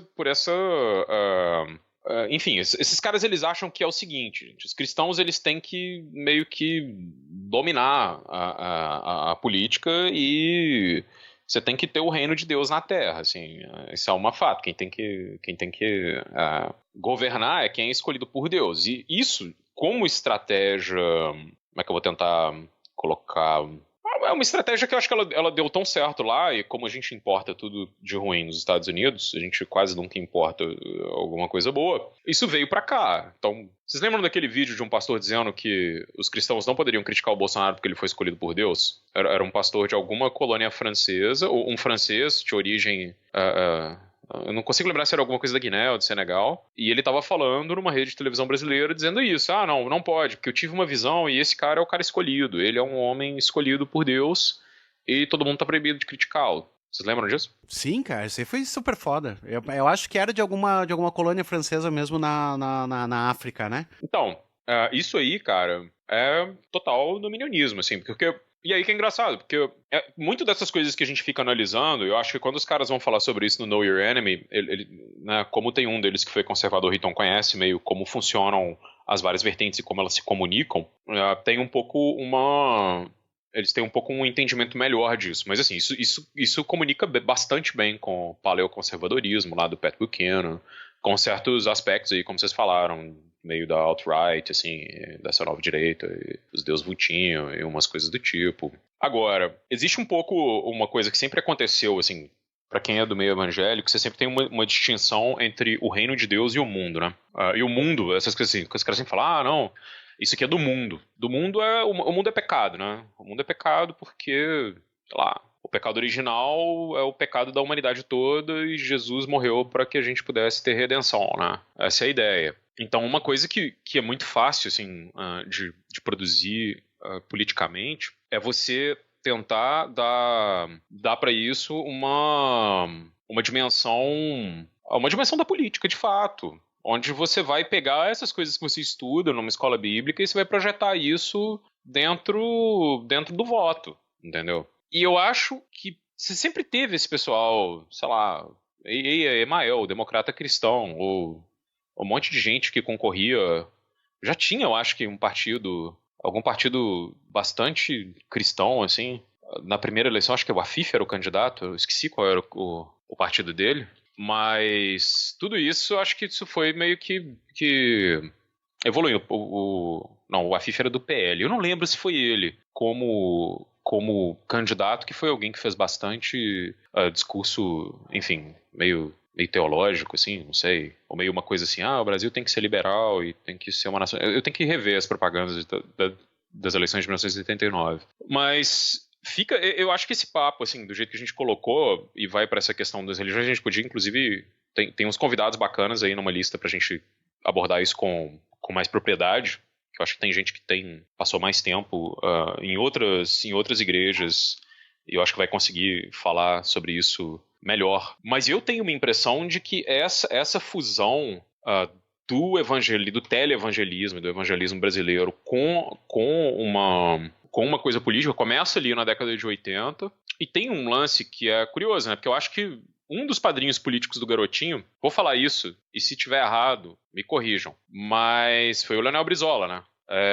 Sim, durante muito tempo, sim. Pois é, o Garotinho é um cara que eu acho que era bastante, enfim, tinha bastante popular, e eu acho que o Garotinho era do PDT, inclusive, etc. Então tem toda essa coisa de uma tentativa de uma construção, porque os caras são populares e você vai tentar produzir ali alguma aliança, e meio parecido com o que rolou, talvez, assim, nessa aliança tática do petismo com uma classe média emergente e os evangélicos, né? Uma coisa meio, sei lá, uma teologia da prosperidade da classe C, assim, que eu acho que aconteceu aí durante os governos do Lula e tal. Só que os caras, o que acontece... E é uma coisa que a gente já falou aqui, eu acho que o Barba, uns outros caras citaram no episódio Chutando a Escada, Deus me livre de um Brasil evangélico, assim. Mas era o lance do tipo, e na hora que acaba a prosperidade? Acaba a aliança, entendeu? E os caras têm que buscar uma nova teologia. E eu acho que no caso deles agora, essa coisa volta com tudo a coisa das pautas morais, assim, com tudo. E volta com essa coisa, porque eu acho que o grande pânico hoje, assim, eu acho que funciona bem essa coisa das crianças, porque vou dar uma de analista social de boteco aqui, pra variar, mas as pessoas têm menos filhos, e eu acho que elas têm mais, não sei, eu acho que tem uma tendência a ter que tentar cuidar melhor ao mesmo tempo em que está todo mundo se desdobrando em mais de um trabalho. Pense nisso, assim. As pessoas têm menos tempo para passar com os próprios filhos, que tem contato com mídias das quais eles não têm controle, do tipo, tu tem muito menos controle do que o teu filho ele vai, sei lá, assistir no YouTube do que tu tinha quando ele estava vendo TV e tu podia meio que dar uma olhada, assim. Então você tem tudo isso, né, ou seja, e aí essa pauta da moral, ela vem meio para tentar preencher esse tipo de coisa. E aí fica sabe aquele meme do cara que atira em alguém e depois fala, olha, como é que isso aconteceu? Tem um meme muito, muito bom desses que é meio assim, olha, o capitalismo vai lá e arrebenta com as estruturas familiares, assim, tipo, eu não tô nem falando aqui de uma família tradicional não, amigos, eu tô falando da questão de você, né, poder morar perto dos seus parentes, ter dinheiro para cuidar dos seus pais, ter condição de educar o seu filho bem e ter saúde, etc. Então isso arrebenta, as pessoas passam por dificuldades, aí o cara fala, olha aí o que o marxismo cultural está fazendo com a família, entendeu? É isso, assim. Ou seja, a gente tem um monte de problemas que estão colocados e que tornam a vida de muita gente difícil. Esses caras, eles têm tudo perfeito para entrar e tomar conta, entendeu? Isso vai ser... tudo isso vai ser meio que... já que você não consegue controlar o que o seu filho assiste no YouTube ou o que ele acessa na internet, talvez isso seja difícil, então você vai meio que apostar que o prefeitão vai lá tomar uns livros num lugar que talvez você nem tenha levado, você nem tem acesso, você nem quer ver, mas então ele vai meio que acabar com isso aí pra você. E uma outra, só pra terminar, uma coisa que a Esther Solano vinha falando, mas eu acho que a Rosana falava... E a outra moça uma outra pesquisadora que apareceu falando bastante assim sobre bolsonarismo, é a Isabela Calil, Isabela de Oliveira Calil, eu acho. Bom, tem uma discussão interessante que é sobre como essa discussão de tirar o Estado das coisas e fortalecer a família e a igreja faz todo sentido para esses caras dentro da pauta moral. Então pensa assim, o Estado, ele em tese, é um provedor de bem-estar social. mas também é um provedor de direitos de minorias aí que talvez você não queira, né, pensando que você é um evangélico, você não queira que isso aconteça porque você acha que isso atrapalha a criação do teu filho por mil motivos. Então, os caras eles vão vir com um negócio que é muito doido, que é uma dupla coisa. O que o Estado está fazendo quando ele reconhece, sei lá, o direito dos homossexuais de poderem se casar e constituir família é reconhecer que eles são cidadãos e que eles têm direitos como todo cidadão tem. Sacou? Então, basicamente, o Estado está falando, não, a gente não tem o direito de proibir isso, né? O que os caras vão tentar colocar é que não, o Estado está fazendo isso porque ele está intervindo na vida de quem não é homossexual. Só que aí você vai falar pro cara assim, mas cara, o que isso te afeta? No que isso vai acontecer? Tipo, isso te afeta como, assim? Você acha isso ruim porque, sei lá, as pessoas vão se casar e vão constituir lares, famílias e etc. E aí o cara vai falar, não, mas você tem que pensar nas criancinhas. Não é por mim, entendeu? Isso não me afeta, mas e aí? Aí você vê, tipo, esse tipo de argumento, como eles colocam, eles invertem o negócio. Então isso vira alguma coisa que é o Estado se impondo sobre eles, saca? E ao mesmo tempo, essa ideia de que o Estado vai deixar de prover direitos humanos para quem eles consideram inimigos, né? Então, mas como assim? Porque, vamos pegar, teve aí um vídeo aí, não vou citar nomes porque também, sei lá, nem precisa dar palco para otário, não, é meio ruim, mas tinha um pastorzinho de juventude, desses metidos assim, a gostosinho, que apareceu num vídeo dizendo coisas do tipo, como você invade uma festa de santo num terreiro e interrompe, quebra e vai lá fazer arruaça. E o cara tratando isso com a maior normalidade. Agora, pensa aí, galera, vamos lá, porque a gente tem que começar a tratar as coisas de um jeito... falar elas sobre o que elas são. Se tivesse alguém dizendo que quer entrar num culto evangélico para quebrar uma igreja, o que estaria acontecendo agora? O que deu o direito desses caras fazerem isso? Por que eles acham que eles têm direito de falar isso? E o cara tá falando isso num culto. Ele tá falando isso pra um monte de gente. E todo mundo tá achando isso normal. Por quê? Porque aí, assim, não tem um princípio de um Estado onde tudo caiba. O Estado tem que ser esses caras, entendeu? E aí, essa inversão que ela acontece, que eu acho que é de fortalecer essa esfera do religioso e do privado, né, como algo que vem pra substituir o que o Estado vai tirar, porque enquanto os caras estão te dizendo que eles vão apreender livro, meu irmão, não estão fazendo nada, sua vida aí tá uma merda, entendeu? Os caras estão se furtando das próprias obrigações e escapando da própria incompetência pra fazer isso. Tipo aqueles caras que foram dar uma despertão lá, porque aí o Felipe Neto foi fazer lá a distribuição dele, e aí diga lá se foi oportunismo, se não foi e tal, o cara foi lá chamar as coisas porque, enfim, ele fez. Aí me vem um doidão que fala assim, mas por que o Felipe Neto não distribuiu saúde, educação e comida para os desamparados e para as criancinhas? Eu falei, filho da puta, porque isso é obrigação do Estado. Agora tu vai cobrar do cara, ô arrombado? Acorda, cara. Então, olha como isso é perfeito. O Crivella pode ir lá disputar com o youtuber em pé de igualdade, tá ligado? Porque o Crivella não tem responsabilidades reais, você entendeu? Não existe responsabilidade nenhuma, os caras não estão falando de responsabilidade nenhuma. Não tem, é como assim, agora esses caras podem se cagar e se pintar de bosta e pular e rolar no chiqueiro e fazer qualquer tipo de coisa maluca e enfim, se disser que isso aí tá combatendo, sei lá, qualquer fantasma aí, tipo o marxismo cultural ou qualquer outra loucura, tá valendo, entendeu? Ao ponto das pessoas irem cobrar o que é obrigação do prefeito de um cara que não tem nada a ver com isso, entendeu?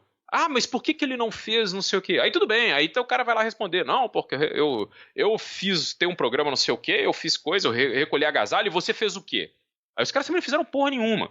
Mas esse é o ponto que eu achei mais elementar disso, que assim, como é fácil se furtar do que tem que fazer pra fazer isso.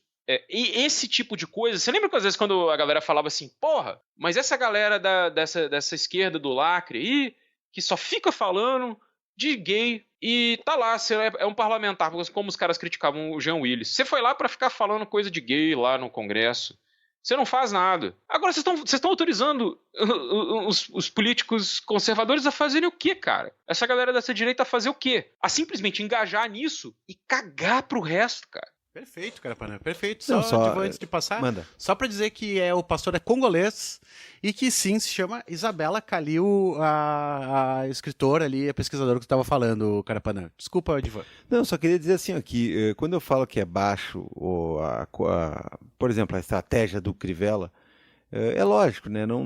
Já passamos desse ponto, se é que um dia a gente entrou inteiramente nele, de ficar dizendo que tudo que esses caras fazem é fruto de bagunça e que não sabe nada e tudo mais. Não, há projetos, sem dúvida nenhuma, mas eu vejo 3 coisas diferentes, assim, ó.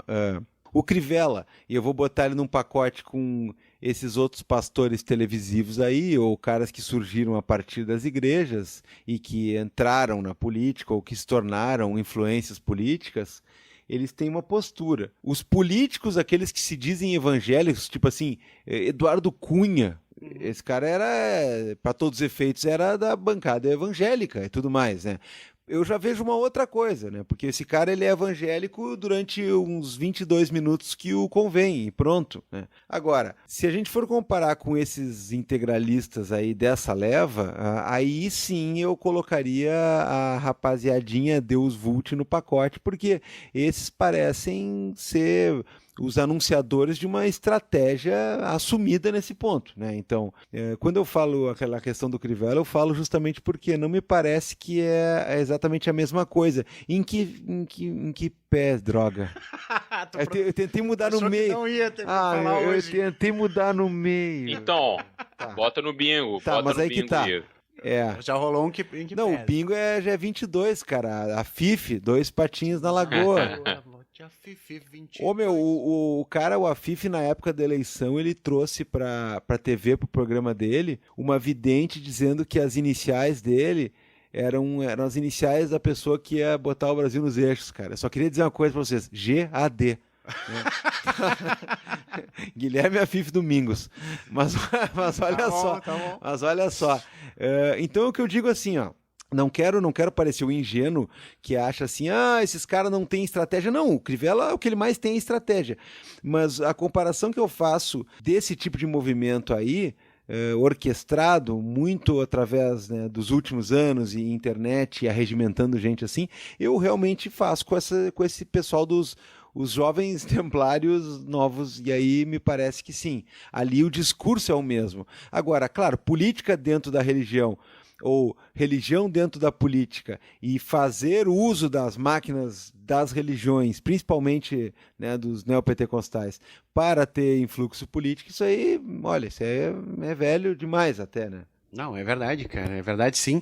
E realmente, assim, ó, me chama muito a atenção todas essas coisas, porque como eu falei, cara, eu acho, por exemplo, assim, ó, e pode ser que eu esteja falando uma grandíssima de uma bobagem, como sempre, velho, mas assim, ó, quando eu vejo, o Crivella é um cara que eu acho mais escorregadio, assim, como tu tá falando, sabe? Mas quando eu vejo, por exemplo, Damares, Ernesto Araújo, com esses papos, cara, eu acho tão difícil que esses caras sejam simplesmente toscos, sabe? Me parece tão mais, assim, de chegar em casa e dizer, hahaha, botei aquilo ali pra fora pra arregimentar otário, assim, mas eu não sei, cara. Me parece sempre que tem mais coisa por trás. Mas, enfim, pra gente passar pra um outro tópico aqui, mas dentro dessa mesma ideia. Divan, outro dia tu conversou com a gente, tu estava bem chateado em relação exatamente à política do que eu tenho mais asco de todos, que é a Abraham Weintraub, né? Que é o Weintraub, exatamente em relação a essa questão agora de corte em pesquisa, corte em bolsa, corte em orçamento de tudo que é coisa, voltada a essa questão da educação, cara. Se tu quiser introduzir o tema aí pra gente. Não, cara, assim, eu não vou introduzir o tema. A questão é bem simples, né? Começando daquilo que eu acho que é o começo. Já falei isso aí várias vezes, vou falar de novo. Tem que parar de fazer vingar a alternativa de dizer que o governo está... mas tem que fazer economias. Aí começa aquela série de merda, aquela série de idiotice que virou os slogans, né, desse tipo de gado vagabundo aí, que é esse troço assim, não, o cobertor é curto, o remédio é amargo, não sei o quê. Cara, esses caras não estão preocupados com contas públicas, porque teria 5 bilhões de outras coisas para cortar muito mais imediatamente, de uma maneira muito mais inútil do que o que poderia ser um gasto excessivo com esse tipo de coisa, pesquisa e educação. Então eles não estão preocupados com as contas públicas, eles estão fazendo falando disso, mais um capítulo do que a gente está falando até agora, mais de 1 hora de podcast, que é uma estratégia de jogar nesse campo aí, porque se convencionou a partir do bolsonarismo, e a gente já falou várias vezes aqui, não deixa de ser também tudo isso que está acontecendo no Brasil e no mundo, não deixa de ser uma espécie de revolta dos toscos, né?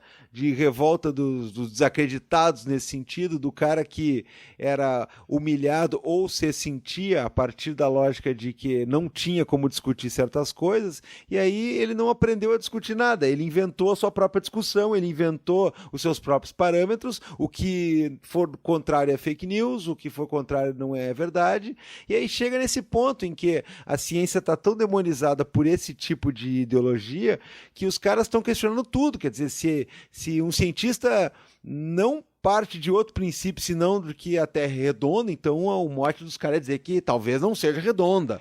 A água, a chuva, ela não cai para baixo, né? Sabe? Começa esse tipo de coisa. Então é uma cruzada anti-ciência que também é anti-intelectualismo, que também é anti-inteligência. É aquela coisa lá dos franquistas, né? Abaixo a inteligência.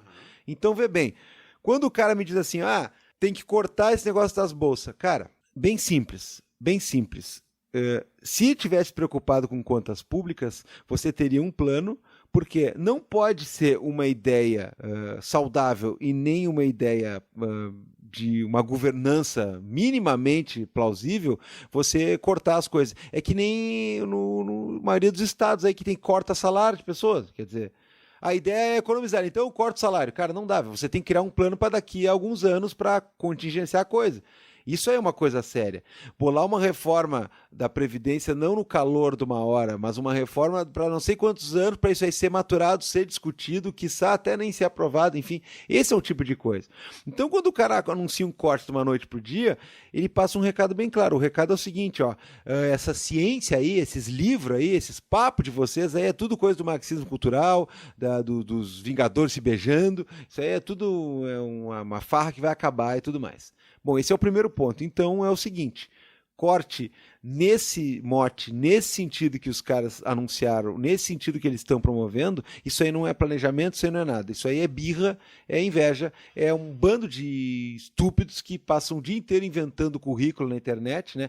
Pô, até o Jean Willis consegue fazer uma residência de 6 meses dando aula em Harvard e o cara tem que mentir que coloca um troço. Então, quer dizer, é uma relação muito esquizofrênica. Agora, tem uma coisa que tem que ser dita também, porque, cara, eu sou professor, né, velho, e eu me preocupo muito, muito, muito com as pessoas que estão fazendo trabalhos sérios, com as pessoas que pesquisam, com as pessoas que estudam, com as pessoas que têm naquilo lá uma carreira, com as pessoas que, inclusive, precisam desse tipo de subsídio, porque país sério, país de verdade, país que investe em educação, investe em ciência, investe em pesquisa, e não só em ciências exatas, que fique bem claro. Também, mas não só, porque ciência de verdade não é só ciência exata, não é só o cara fazer vacina em que pese, né? Que bom que vacinas são feitas. Mas a questão é, a gente tem que lembrar o seguinte, poderia ser, eu não sei o que vocês acham a respeito disso, mas poderia ser um grande momento para as pessoas, eu não estou dizendo fazer recuo, eu não estou dizendo para as pessoas arregarem, não estou dizendo para as pessoas darem a mão, a palmatória, mas poderia ser um grande momento para que as pessoas pensassem em enfatizar o quanto é necessário e o quanto é evoluído e o quanto é bom para todo mundo se houver investimento em ciência e em educação. Porque eu estou vendo muita gente defender assim, e aí, gente, vamos lá, eu vou repetir mais uma vez.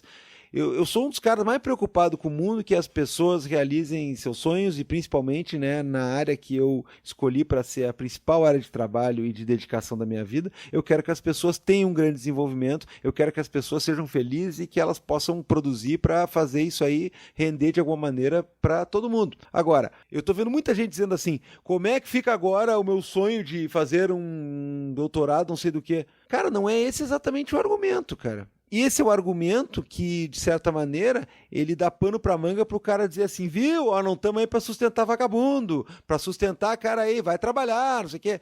Cara, a gente tem que atacar isso aí e, entre outras coisas, você pode sim acalentar dentro da sua garganta aquele grito, aquele brado de, porra, cara, agora que eu queria fazer um troço, uma pesquisa e tudo mais, mas, velho, eu não acho que seja esse o argumento, tá?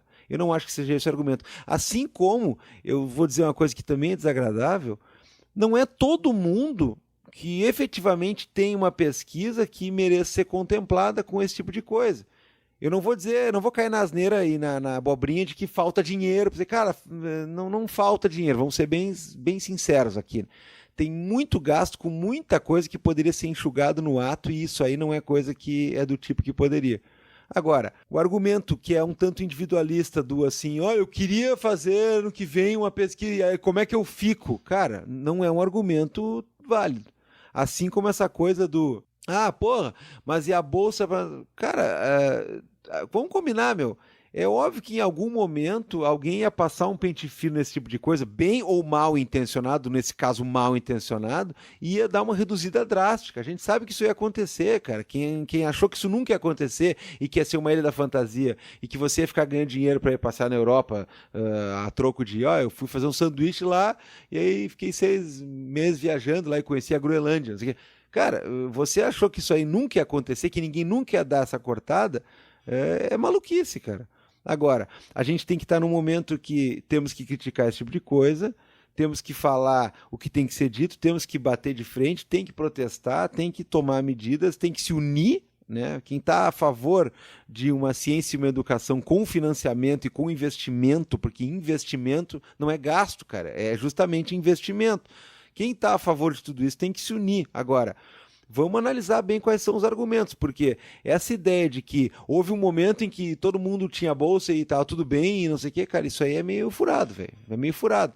Até porque isso aí, se é investimento, a gente tem que justificar isso com uma racionalidade. Então, não pode ser uma plataforma do tipo assim, é bolsa para todo mundo e depois eu vejo o que eu faço. Cara, não dá, velho, não dá. Então, tô chateado, tô triste, mas ao mesmo tempo não acho que a gente tem que comprar esse tipo de conversa assim, de que, pois é, cara, vamos lá, eu vou falar por mim. Eu fiz um mestrado sem bolsa e fiz um doutorado com uma bolsa da própria universidade. Eu acho que, eu não acho que assim, eu vou renegar coisas que eu fiz na minha vida, não, mas eu acho que, por exemplo, a minha dissertação de mestrado, apesar de ser legal, ela não dá uma grandíssima contribuição, assim, nossa, que indispensável esse texto. A minha tese de doutorado, eu acho que para a área, para o campo dela, ela dá uma contribuição bem legal, bem legal. Agora, eu vou ser bem sincero, e eu não estou fazendo aqui o Justino com vocês. Eu acho, sinceramente, que se fosse ganhar uma bolsa de um financiamento federal e se eu tivesse que ir para algum lugar do mundo fazer um sanduíche, sei que, sinceramente, cara, eu tô falando na boa, assim, eu acho que tem gente com pesquisas e com campos e com temáticas que mereceriam muito mais. Então eu não me sinto mal porque eu não acho que eu roubei espaço, nem dinheiro, nem nada de ninguém. E a gente tem que ter um pouco dessa consciência. Pessoal, não é todo o trabalho que merece ganhar essa grana, que merece ganhar todo esse incentivo e tudo mais. Então você pode considerar que está havendo uma merda, e está havendo no sentido da gestão da educação e do orçamento para isso no Brasil. Sem dúvida nenhuma, né? Esses caras são uns filhos da puta. Agora, o argumento é, eu queria a minha, né? Pô, na minha vez estão cortando, que, cara, esse argumento é meio tacanho aí, porque ele parte do princípio de que a necessidade de financiar a educação teria que ser a necessidade de financiar todo mundo, cara, e não dá, tem que haver algum filtro, tem que haver alguma peneira aí nesse campo, porque tem gente que não, cara, e inclusive a gente sabe que isso aí tem a ver com a capacidade de pesquisa e o interesse do campo temático para a área. Agora, vamos lá, né, cara? Tem gente que eu não estou generalizando como faria um Weintraub, mas tem gente que tem muita grana e muita condição e tá aí, tá. Porra, eu tinha que ter minha bolsa e tudo mais. Pô, a racionalidade começa a partir até daí, né? Tem que ver quem precisa de verdade, tem que ver qual é o interesse da temática ou da pesquisa para a área, qual é o impacto que isso vai ter. É o país botando dinheiro em pesquisa, então a gente tem sim que fazer uma seleção. E com isso eu não estou comprando aqueles papos, né? De que, só fica dando dinheiro para pesquisa aí, que fala de cu e não sei o que tá. Esse é o papo que não é verdadeiro, que a gente tem que combater. Agora, dizer que não tem que contingenciar nada e que todo mundo tem que ter bolsa para não sei o que, cara, aí fica bem difícil de defender, cara. Fica bem difícil de defender, mas enfim. Mas sabe, lembrando daquele episódio com o Gregório, que ele falou bastante sobre como funciona o orçamento da educação em geral né, da educação básica, etc. E aí um dado que ele colocou é que hoje a educação superior no Brasil funciona com menos dinheiro por aluno do que antes e funciona melhor, né? Uma das coisas que me chama a atenção, e eu tinha falado sobre isso lá atrás, é que quando os caras falaram que eles iam cortar de humanas, é porque eles vão cortar de tudo. Quando eles falam que eles vão cortar do superior para colocar na básica, é que eles vão cortar de tudo. E foi exatamente o que aconteceu. Tudo isso é um papinho. Tipo, olha aqui, sei lá, títulos de dissertações prosaicas, do tipo... Cara, uma dissertação que uma pessoa faz, pelo que eu entendo, é meio que um trabalho que diz que ela conseguiu concluir. Tem, às vezes, uma certa análise teórica, alguma coisa num campo, uma análise de método. É meio para ver se o cara aprendeu aquilo ali mesmo. E algumas dão contribuições enormes e tem outras que são, talvez, meio pro forma. E sei lá o que é que isso quer dizer de um jeito... Mas, enfim, você vai ler de tudo. Hoje em dia, talvez, uma minha ideia que eu tenho é que essas coisas de pesquisa e pós-graduação e como que todo esse lance funciona é bem diferente de 100 anos atrás, cara. As pessoas se formam de outro jeito, as coisas são de outra maneira. Agora, o que ficou ali é que, daí, olha como o negócio começou. Primeiro os caras vão dizer que a universidade é uma coisa de esquerdista. Depois que é um negócio... Aí entra tudo, né? É coisa que tem gay. É porque... Tem um monte de coisa que você vê de vez em quando. Os caras falam, quando você entra na universidade pública, você é obrigado a botar uma camisa do MST e falar sei lá o quê. Ou colocar... Taraná. E tudo cheio dessas coisas meio malucas que os caras vão dizer. Isso tudo serve pra quê? Pra destruir a universidade pública. Mas, tipo, não tem isso. Tipo, não tá rolando um corte setorial. Tá rolando um corte geral de todo mundo. Bom, o Brasil, que eu acho que talvez seja um dos últimos países, um dos poucos países que tem, sei lá, as pessoas podem conseguir cursar a universidade pública de forma gratuita, ou seja, você não sai igual lá nos Estados Unidos com uma dívida enorme e talvez impagável. E isso tá tudo sendo colocado em xeque porque, enfim, sei lá, porque a irmã do Paulo Guedes é chefe da associação sei lá, da associação das universidades públicas, tipo, qual que é o plano aí? Porque tem um plano que tá no campo dos costumes e nessa coisa que esses caras têm de meio que destruir qualquer coisa que seja o que eles percebam como algo inimigo, mas deve ter alguma brincadeira aí pra alguém ganhar dinheiro, né? Agora, o que me chamou a atenção é que todo aquele papinho dos chocolatinhos, todo aquele lance do tipo, vamos tirar aqui para investir ali, vamos fazer isso para investir outra coisa, tudo isso foi por água abaixo, muito rápido. E sem que isso causasse qualquer constrangimento, né? Porque tem uma estratégia que esses caras colocam também que parece ser meio que uma tentativa de quase que causar um certo desespero nas pessoas, né? Eu imagino que para quem leciona, para quem está estudando, para quem está fazendo alguma coisa, seja um momento ruim. Agora, o que eu acho que está aí de fundo, se vocês me permitem, e que eu acho que é mais grave, não é nem o corte nos investimentos, assim, não é nem o corte em custeio e a destruição dessas coisas de uma forma física, mas o ataque, ele é total. Então é meio... o problema não é que você não vai ter dinheiro para fazer a sua pós-graduação, amigão, ou vai ter dificuldades de fazer a sua graduação. O que esses caras querem fazer é tornar o que você sabe inútil. Então, se esses caras atacam dados de satélite, engenheiros aeroespaciais, sei lá, bicho, vacina, qualquer coisa, tipo, tanto faz. Tudo isso deixa a sociedade mais vulnerável, ou seja, você perde um monte de gente aí que tá dando opiniões contrárias ao que esses caras colocam, porque o negócio ali é meio na base do chute, né? Tudo é meio na base do chute. Toda política é feita assim, é a destruição e o chute. E não pode ter especialista para falar que tá errado, entende? Não dá, não pode ter um cara para falar que isso é ridículo. Não pode ter esse monte de gente que estudou esse monte de coisa para ficar falando não dá, entendeu? Não pode, tem que acabar com isso. Tipo, como você vai ter gente aí, porque médico já é, né, tudo meio reaça e tal, mas pô, vai ter um que é um cara que trabalha com medicina da família, tipo, pode deixar esse cara falar que o SUS é importante para outras coisas além daquela consulta que você foi fazer, mas ela é muito melhor quando você vai fazer num plano privado. Mas não é para isso que o SUS serve, né? Tem todo um cuidado integral com a saúde, um monte de outras coisas que os caras explicam bem. E isso não dá, cara, porque tem que acabar com esse tipo de resistência para na hora do vai dar merda, daí a uns anos, você inventar que isso tudo foi a esquerda que fez, entendeu? Porque é assim que funciona, cara. Não existe responsabilidade nenhuma. Esses caras não têm responsabilidade nenhuma. Cara, olha que essa coisa da crise amazônica lá que a gente gravou o outro podcast. Mas olha, continua um monte de problema, tá saindo um monte de dado aí ao mesmo tempo. E o que os caras estão falando? Negando tudo. Dando uma de Nixon. Deny, deny, deny. Vai negar tudo, cara. E isso é o que eu acho que é a parte do ataque que ela é pior, entendeu? Que ela é mais difícil, assim. Aí vai sobrar aí reitor biônico, a gente já vê umas coisas esquisitas que estão rolando.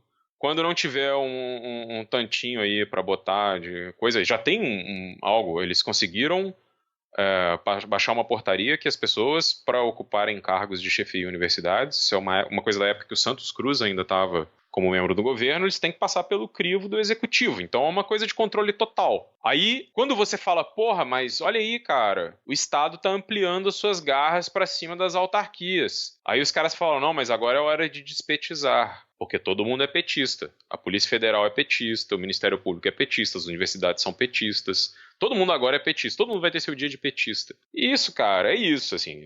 Pra repetir a frase de todo episódio, marquem aí no bingo. Nova direita é a aliança dos cínicos com os imbecis. Os cínicos mentem, os imbecis acreditam, e no final os cínicos levam e os imbecis tomam no cu junto com todo mundo, entendeu? Porque é isso aí que os caras vão colocar adiante. O plano é esse, é um plano de total terraplanagem de todas as coisas, né? Já que não é terraplanista, ele é terraplanador. É pegar e passar, e aí, olha só, mas, cara, você vai falar assim, não, mas olha o maior gênio do Brasil, o vô. O vô não precisou estudar em universidade, por isso que ele sabe tanto. Por exemplo, como é que a gente ia saber que o Adorno era o quinto Beatle? A gente não ia saber, cara.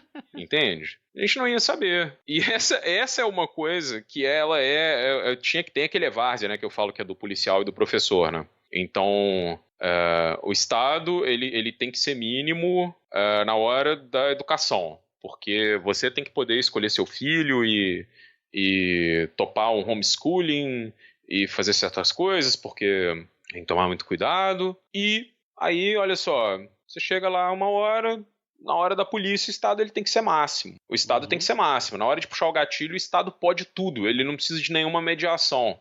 As pessoas não precisam ter direitos, assim. Essa hora de puxar o gatilho é o que coloca o tipo de Estado que esses caras querem. Aí hoje eu tava lá numa coisa de ficar vendo essas babaquices aí do tipo, a democracia não funciona. Que, aliás, é uma coisa, pra quem tá prestando atenção no que esses caras, essa camarilha aí em torno do governo federal anda falando, os caras estão falando isso há muito tempo, né? Aquilo que a gente falou lá no começo do episódio sobre direita radical, que eles falam em maioria até o primeiro momento. Na hora de perder o poder, eles começam a falar em minoria moral. Então já não interessa a representação. Antes era a maioria silenciosa, né? Agora vira minoria moral. E aí, o que está sendo discutido quando se coloca essa coisa antidemocrática é porque na hora que os arrependidos existirem de fato, né, que não pode haver outra opção. E aí nessa hora que a gente vê aí, eu acho engraçado que é aquela coisa que eu sempre fico fazendo chacota, que é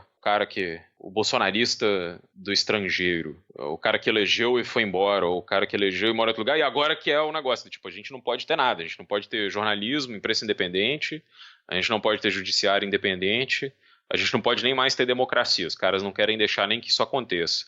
Enquanto isso, eles estão lá no conforto deles, vivendo num estadozinho bom para eles. Pode ser aquele de bem-estar social ou não pode. Porque é isso aí, meu irmão. Tipo, o pau é no nosso lombo, entendeu? É isso aí que os caras querem. E de quem tem menos condição. E aí, nessa hora, pensar assim, Marilena Chauí tem razão, cara. Quem tem razão era ela, entendeu? Porque as elites brasileiras, elas são incapazes de conviver com democracia, os caras odeiam esse país mesmo. Odeiam, estão dando chancela pra essa porcaria toda aí, pra quê? A troco de quê? A troco de tirar um troco, qual que é o plano de país que fica depois disso? Porque a outra coisa que entra pra aí, um monte de coisas que o Brasil produz hoje, exporta, eles foram frutos de discussões, de planejamento, de investimento público, cara. Tipo, olha o que foi para desenvolver, sei lá, soja. Olha o que foi para colocar ela no cerrado. Quanto que se investiu numa coisa tipo a Embrapa, cara. A Embrapa é tipo um negócio enorme, assim. E os caras acham que não, que tem uma iniciativa privada que vai fazer isso. Meu irmão, iniciativa privada, na hora que o negócio aperta aqui, esses caras, eles têm vende tudo e vai pra Miami, cara. Ninguém tá nem aí, entendeu? Então fica essa coisa, assim, tipo... Eu acho que... Pra repetir, o que eu acho que é pior... é que esse assalto dos investimentos, esse assalto financeiro, ele vem acompanhado desse assalto ideológico. E esse assalto ideológico, ele é isso aí. Esses caras, eles são irracionalistas, eles são obscurantistas, eles são anti-iluministas. E eles são, acima de tudo, mentirosos, cara. Tá, mas é aí que tá. Mas é esse que é o ponto. A gente tem que se manter sempre firme combatendo o assalto ideológico que está justificando esse tipo de coisa. Só que o que eu vislumbro é que algumas pessoas elas falam da questão financeira em si, como se... Repito, eu não estou dizendo que, meu Deus, tem que cortar lamentavelmente porque vai faltar dinheiro. Não, porque não vai, mas os caras estão cortando por outro motivo, que são os canalhas. E porque é isso aí mesmo, eles querem investir em não ciência, em não tecnologia, eles querem substituir por alguma outra coisa, sei lá, pelo vô ou sei lá quem. Agora... O que eu digo tem pessoas que, a pretexto de combater o assalto intelectual, elas estão simplesmente falando de uma outra coisa como se, e aí eu vou ser o cauteloso, o prudente, o medroso, chamem do que quiserem, como se a gente não tivesse que em algum momento discutir sim alguma questão de enxugamento de alguma coisa. E eu não estou falando cortes totais nem nada, mas, volto a dizer, essa história de que o ideal é o seguinte, todo mundo tem bolsa aí, todo mundo... Cara, não vai dar certo, não vai dar. Mas se vivesse num país ideal, bom, aí, se tivesse dinheiro caindo pela janela, assim, descendo da árvore, tá, eu também acho que todo mundo tinha que ter tudo grátis, tudo financiado. Agora, o problema temos que combater o quê? O fato de que o cara está fazendo cortes, está anunciando enxugamentos... não com algum motivo do tipo, pessoal, eu tô olhando para as contas aqui, não tá fechando. O cara tá fazendo por outra coisa. Agora, o cara combate do tipo assim, não, você tem que liberar tudo e onde é que já se viu esse tipo de coisa? Cara, há sim alguma coisa que se acertar. É a mesma coisa que o negócio da reforma da Previdência. Fazer essa reforma agora, do jeito que os caras estão fazendo, a gente sabe quais são os motivos. Mas não adianta dizer assim, não há rombo nenhum na Previdência, não há nenhum problema e eu quero minha aposentadoria integral com triplo do vencimento. Cara, não dá, não dá. Você está indo pelo lado errado. É por isso que eu digo, não é excesso de dar braço a torcer, mas tem que ter uma certa prudência e saber que esse tipo de coisa ia acontecer em algum momento. O teu brado contra isso, é claro, fruto da indignação que todos estamos sentindo agora, pode muito bem ser um brado meio que não pensado, assim, do tipo, foda-se isso aí, e volta o dinheiro para o CNPq. Porra, claro. Agora, não dá para negar que em algum momento teria que se racionalizar esse tipo de coisa. E a gente tem que ter uma estratégia, porque assim como outras pautas morais e ideológicas, tem coisa que no momento tu tá jogando para cima da opinião pública e tá colando. E tá colando muito esse discurso de que essas bolsas é tudo vagabundagem para sustentar petista fazendo coisa inútil. Então a tarefa é fazer descolar isso aí. A tarefa é mostrar, não, cara, investir em ciência é importante, tudo mais. Investir em ciência é fundamental, investir em educação é fundamental, e educação em vários níveis, de várias maneiras, em várias áreas da educação. Isso aí deveria ser uma preocupação essencial. O governante deveria estar nervoso com a possibilidade de você não destinar mais dinheiro para essas coisas. Agora, o que cola na opinião pública é que o pessoal quer bolsa para fazer vagabundagem. E aí não adianta nada para o debate aparecer um lacrador de rede social dizer assim, vai ter bolsa para vagabundagem sim, e se não gostar vai ter duas. Cara, não adianta nada isso aí, não adianta nada. Então tem gente que realmente está fazendo uma defesa muito errada, assim como tem gente que está fazendo várias defesas erradas. Por quê? Porque você não consegue retroagir 1 centímetro para trás para dar o bote posterior. Não, você só vai para frente e fica dizendo que o que é meu é essencial e pronto. Aceita, atura ou surta. Você quer? Cara, não dá, meu. Isso aí não está dando certo. É mais um exemplo de estratégias que estão dando errado e que as pessoas, elas insistem em manter. Caras, encaminhando pro final aqui, porque a gente já tá chegando no nosso horário, só queria dizer o seguinte, ouvindo vocês aqui, eu acho que fica bem patente um negócio. Existe toda essa guerra cultural, mas essa guerra cultural não é por si mesma, né, cara? A gente tá vendo que é evidente, até teve gente que nos cobrou a respeito disso nos últimos episódios, é evidente que existe motivação econômica por trás, assim, a gente não tá de ponto algum negando isso aí. Existe muito dessa questão ligada à educação, que é claro que o cara quer fuder com a universidade pública, porque tem vários grupos por aí que estão loucos pra abocanhar todo mundo que quer fazer uma graduação, uma pós-graduação, não sei o que, de forma paga. Financie problemas com o CAP? Financia, eles mesmos financiam, eles mesmos dão bolsas, né, fajuta, mas dão. Então, assim, ó, e Carapanã, cara, quando tu me fala esse negócio de um projeto de destruição, cara, eu por muito tempo eu tentei racionalizar qual é que seria a ideia desses caras. Sabe, qual é que é o projeto deles? E é efetivamente um projeto de destruição, e digo mais, cara, é um projeto de que o Brasil volte a ser né, uma república das bananas. Que o Brasil seja uma nova colônia, e uma colônia de grupos econômicos. Esse é o negócio.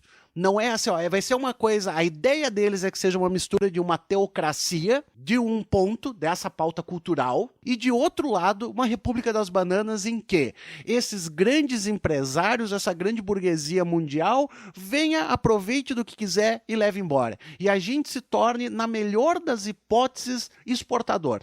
Transformar a Amazônia inteira numa grande plantação de soja, manda para fora e é isso aí. E não tem mais nada. Mais nada. Não existe mais um ponto nesse plano dos caras.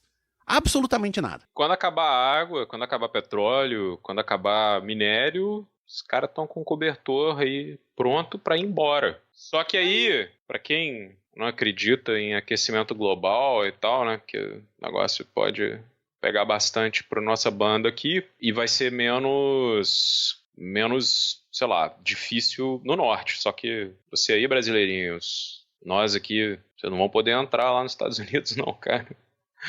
Tipo, vai ter muro na fronteira, tá ligado? Tipo, essa é a solução que a direita tá dando pro futuro. A solução é negar qualquer discussão das coisas em nível global, não fazer plano de longo prazo nenhum, acabar com o que tem, enriquecer uma minoria e depois a gente se fudeu. A gente vai se fuder. Fecha as portas e pau no seu isso, cu. cara, é isso. É isso. O que vai rolar é isso, cara. Os caras estão achando, porque a galera tá achando que existe. Eu tô pensando o tempo todo numa outra coisa, porque assim, nesse tipo de discussão, se a gente for pegar qualquer país, porque, não sei, essa seria uma discussão para um outro episódio, a gente tem que chamar uma galera que entende aí dessa parada. Uns economistas aí que não ficam lendo Mises e tweetando sobre empreendedorismo, mas parece que é isso, não tem um plano. Não tem um plano. O plano é o que tá dando dinheiro é isso, e a gente vai continuar isso. E o plano de desenvolvimento é esse. E aí uma coisa que eu citei lá no outro episódio das pataquadas internacionais, que para mim, me parece que essa coisa de investir contra as áreas aí do Brasil que tem uma certa proteção, tipo Terra dos Índios, Parque Nacional, essas coisas desse tipo, tem a ver com uma certa redistribuição que eles querem fazer, né? Tirar dos caras que têm pouco ou quase nada, ou tirar da união ou do bem comum, que é uma coisa assim, e passar para a mão dos amigos aí, né, dos empreendedores.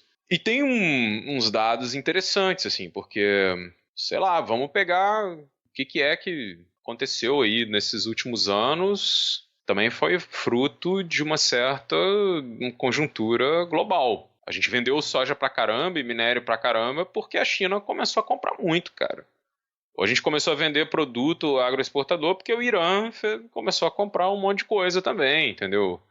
E vários outros países para os quais a gente exportou. E assim, isso tudo pode mudar de figura. Tem gente falando em crise. Ou seja, parece que é um negócio meio esquiso, assim. Quando a gente fala no processo de destruição e falando essas coisas, parece que a gente tá sendo meio doido, mas o plano, se for, ele é muito rudimentar, ele é muito simples. Ou é isso ou é bijuteria de nióbio, cara. Sabe?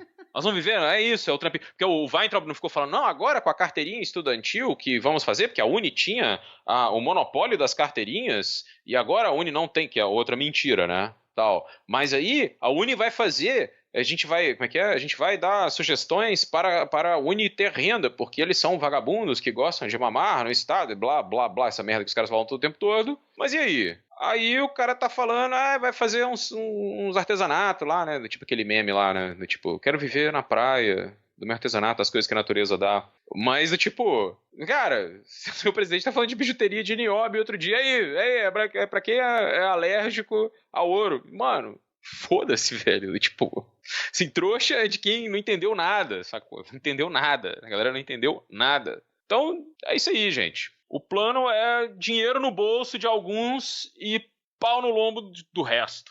Perfeito, perfeito. Acho uma ótima nota pra gente passar para as nossas dicas culturais. Gabriel Divan, o que tu trouxe do exterior pra gente de dicas culturais? Olha, eu trouxe... Almodóvar. Não. Eu trouxe literalmente do exterior, cara, porque quando tem esses voos longos aí, né, voo que sai caro, né, geralmente tem umas comodidades, assim, tipo assim, alguma comida, né? Porque aqui dentro já o cara voa até não sei onde, aí tu ganha um copo d'água e tem que comprar por R$6 uma barrinha de Nutri, né? Então, assim, ó, tem filminho, né? E, cara, eu fico muito nervoso. Na verdade, sim, o meu medo de avião acho que até já foi pior, porque... tinha uma época que eu não ficava assim, eu não parava quieto nunca. Agora, se o avião vai retinho, assim, se não dá nenhum problema, tal, até que eu consigo ir bem, sabe? Mas eu não consigo também me concentrar muito em nada muito sério, porque a primeira balançada que a nave dá, ou o primeiro pedido de licença que eu ganho do cara do lado, eu já me fodo, né? Então eu gosto de ver dois tipos de filme, né, nesse tipo de voo. Ou uma bobuzeira total, daquelas que o cara tenta se distrair, né, desliga o cérebro, ou aqueles que você vai necessariamente dormir, assim, e quando não é a mesma coisa, né. Então eu procuro coisas leves e tudo mais, né. Num dos momentos de um dos voos eu tentei ver aquele filme dos X-Men, da Fênix Negra, não sei o quê. Primeiro que eu já não gosto daquele filme, cara. Daí, segundo que é ruim, né? Esse é visivelmente ruim, né? E aí eu dormi no meio, foi uma beleza, né? Dormi. Então ele cumpriu o seu papel social. Mas um filme que eu fui ver pra ser bem leve, e eu esperava já que fosse leve, e parece contraditório, porque eu vou dizer que a leveza excessiva é talvez um dos grandes problemas dele, é o Rocketman, cara. Eu vi a massa. Cara, eu achei legal, só que assim, ó, tem um detalhe, esses filmes sobre o rock and roll, principalmente da década de 70, eu me decepciono com todos, cara. Aquele que todo mundo adora, que é o Quase Famosa, aquele eu acho uma babuzeira sem tamanho. Uma babuzeira, cara. Como é que tu vai fazer como é que tu vai fazer um filme sobre o rock dos anos 70 que, tirando uma que outra parte, tu consegue passar na sessão da tarde, meu? Isso é uma mentira completa. É um troço pra boi dormir, meu. Os caras tinham que estar se drogando e se violentando 24 horas. Um filme sérvio. É filme sérvio o bagulho, meu. Aqui o Led Zeppelin era filme sérvio, meu. É a cena final, tradicional família sérvia. Cara, aquilo é a turnê do Led Zeppelin, meu. Agora, o cara quer me dizer assim, o cara canta a musiquinha com a menina no ônibus. Para, cara. Então vamos lá. Aproveitando que eles tocam uma música do Elton John, né, que fez famosa a cena do Quase Famoso, que exato. Eu vou falar do filme esse, cara, porque é o seguinte, é claro que ele é alegórico, é claro que ele é feito para dar um final feliz, é claro que o cara que foi cretino com o Elton John enquanto namorado e empresário, ele é o vilão, não sei o quê. É claro que tem toda essa orquestração, mas duas coisas me chamaram a atenção. Uma é o seguinte, cara, às vezes a gente até esquece o quanto de música boa esse cara tem na manga. Nossa, o cara é um fenômeno, meu. Segundo lugar, olha, se você não gostar do Elton John, o que eu acho uma lástima... Você tá errado. Você tá errado. E se você não gostar desse tipo de filme, tem muita gente que encrenca com musical, né, tal... Cara, mas assim, ó, vale a pena ver a atuação do cara que faz o protagonista, que faz o Elton John, porque assim, eu não entendi aquilo até agora, cara. O cara, inclusive, é fisicamente igual, meu. Ele é mais parecido com o Elton John do que o Elton John. Inclusive, fora Elton John, que volta o ator esse aí, né? E tudo mais. E, cara, bom, eu adoro funk, né, meu? Eu não vou ser o cara que vai dizer assim, porque antigamente que era bom, que não sei o quê. Eu nunca vou ser o cara que vai dizer isso. Agora, não adianta, né, pessoal? Teve um momento da história da humanidade em que para você ser um gigante da música pop tinha um requisito inicial, você tinha que ser um gigante, cara. Então, e a Elton John, meu amigo, é fudido, né? Então é uma história que eu achei contada de um jeito meio piegas, eu achei aquele final, o jeito que eles acabaram o filme, eu achei horrível. Pior, eu esperava mais. Mas assim, ele diverte e ele faz você querer ouvir os velhos discos lá, Goodbye Yellow Brick Road e todas essas coisas, é coisa muito boa, cara. Então vale a pena ver. Não daria nota 10, nem pensar, mas tá longe de ser um negócio que eu vou desrecomendar. Eu tô dizendo... Mas eu vou te perguntar um negócio, tu assistiu o Bohemian Rhapsody, né? Não, ainda não. Esse eu quero que tu veja, porque assim, eu vou te dizer que eu achei que não perde do Bohemian Rhapsody. É que também é outro que o ator principal tá bem caracterizado, é uma história honesta, mas assim, eu acho que a proposta do filme é ser leve. É por isso que, por exemplo, né, não vou dar grandes spoilers, né, claro, mas assim, há uma cena que representa toda a perversão e a putaria que o Elton John se jogou. E aí ficou uma cena interessante, ficou uma cena visualmente bonita, assim, mas eles resumem em 30 segundos, assim, tipo assim, aqui foi o período de esbórnia de Elton John. Tu queria Rocketman dirigido pelo Noé. É claro, é isso aí, cara. É isso aí mesmo, cara. Tinha que ser uma loucura total, porque a barra foi pesada mesmo, né?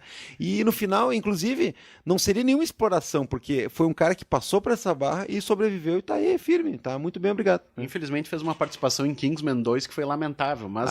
esse aí eu já nem vejo, cara. Eu fico no X-Men. O primeiro foi bom. Tá, mas enfim. Carapanã, alguma dica fora Akira? Tem uma série da HBO que eu adoro, chamada Rome.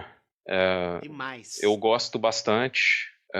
Não tem nenhum subtexto político que eu consiga, mas eu acho que eu sempre fui fascinado por essa coisa da antiguidade.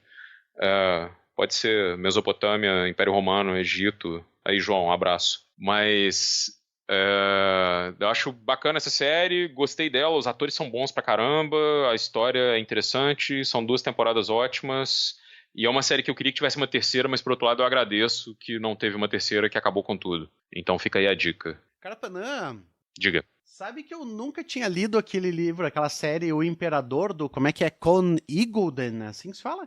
Não, cara, eu nem conheço. Tu não conhece? Não. Cara, é um lance meio Bernard Cornwell, sabe? Desses romances históricos, assim. E eu acabei agora há pouco de ler o primeiro, já vou engatar o segundo, cara. O primeiro se chama Os Portões de Roma, velho. É muito legal, cara. Como esses romancezinhos, sabe? Tu curte Bernard Cornwell? Bastante. Pô, então tu vai gostar, cara. Vou pegar. Iggulden. É bem bacana, ainda mais pra quem curte essa história de Roma e coisa, é bem legal que fala do dia a dia. Já vou deixar isso aqui como dica também, eu acredito que tem uma galera aí que já conheça. Vou engatar agora, vou começar o segundo hoje. E aproveitar aqui, gente, eu assisti o que todo mundo tá falando também, né? O Privacidade Hackeado também não consegui começar, Gabriel Divan, tá? Mas eu assisti o American Factory, que é um documentário que é produzido pelos Obamas. Tá na lista também. Né? E que conta a respeito de uma fábrica que passa a ser, né? Que é uma fábrica chinesa com empregados norte-americanos. E é bem interessante, cara, porque rola um choque de cultura. Puta, eu sempre daí me lembro mas enfim, né? Bem legal. E o que é mais curioso, gente, sem dar spoilers assim, mas é o chinês ruinzão ultra capitalista e os empregados americanos querendo se sindicalizar e os caras são contrários à sindicalização. Isso tem uma parte bem relevante do filme que é a respeito disso. Então é claro que assim, ó, pelo menos da minha parte, cara, teve uma hora que eu olhei assim e os caras dizendo, nossa, mas como eles pagam mal, como é terrível, como eles não nos deixam sindicalizar, que eu tive um gostinho assim do tipo, é mesmo, filho da puta? Tudo aquilo que vocês fizeram conosco a vida toda, vocês estão sentindo agora como é que é, mas né, eu consegui curar isso pensando na boa e velha solidariedade entre os trabalhadores do mundo, né, cara? Então os caras estavam querendo se sindicalizar, os caras estavam querendo um salário decente, estavam querendo segurança de trabalho, coisa básica, né?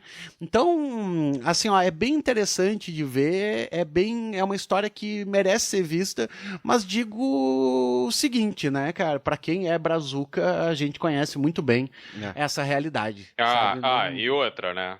Tem um monte de empresa americana aí pelo mundo que não deixa que as pessoas se sindicalizem.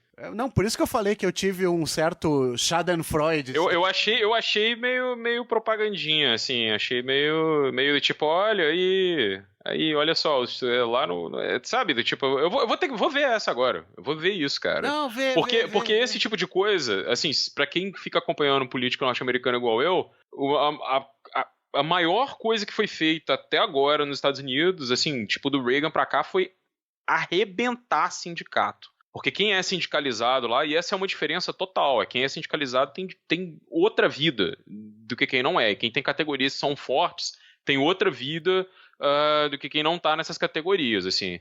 Então, tipo, já é os Obama que fizeram isso, é? Aí é que tá, sim, mas depois eu faço um comentário. Ah, tá. Não, mas é porque eu só ia dizer, pau no cu do Obama. Total. Babaca do caralho. Foi eleito prometendo um monte de coisa, não fez porra nenhuma, ainda abriu caminho pra esse bosta que tá aí. E daí, cara, Pana, por ser do Obama, né, que até tem um videozinho de 10 minutos de uma entrevista deles falando sobre o documentário e por que eles tinham feito e não sei o quê. E eu só fiquei pensando assim, ó, cara, qual é que é o jogo, velho? E me pareceu muito simples. Do tipo assim, ó, Donald Trump finge que tá fazendo guerra com a China e a China tá comprando fábrica americana. Ah, sim. Entendeu? Então, pra mim, pareceu muito simples. Um negócio assim, do tipo, que interessante, né? Você não vai importar, eles já estão aqui dentro. Tem uma coisa que... Isso tá, boa. Mas tem uma coisa que a gente falou num episódio aí pra trás, talvez com o Tanguy. Que eu acho que essa coisa de um conflito com a China, ela não depende de democratas ou republicanos, não. Eu acho que isso é uma coisa que está entranhado no Estado americano, assim. A China é a nova potência e os caras vão tentar, de todas as maneiras, combater a China com todos os meios, né? Por coisas quaisquer que sejam. E aí tem uma diferença, eu acho muito doido, assim, não é pra ser meio sei lá, nem sei como é que eu coloco isso, mas um sinófilo, saca? Tipo, mas eu vejo que a gente tem menos condições de entender a China do que a gente tem de entender outros países contra os quais os Estados Unidos têm esse tipo de relação, sabe? Então eu acho que ainda é uma coisa que eu tenho... Pô, tá aí, fica uma pauta para um próximo episódio, a gente chamar alguém que passou por lá, ou mais de uma pessoa, e pessoas que têm opiniões que podem ser até distintas, ou, sei lá, não interessa, assim, mas tipo, eu sinto que tem um déficit nosso aí com relação a isso, porque inclusive nessa coisa do... Com relação à China, tem um déficit. Pois é, não é um déficit comercial, galera, é só um déficit de entendimento mesmo, mas é isso. Muito bem, então, meus amigos, vamos perguntar aqui para o Gustavo Franco, temos um vira-casacas?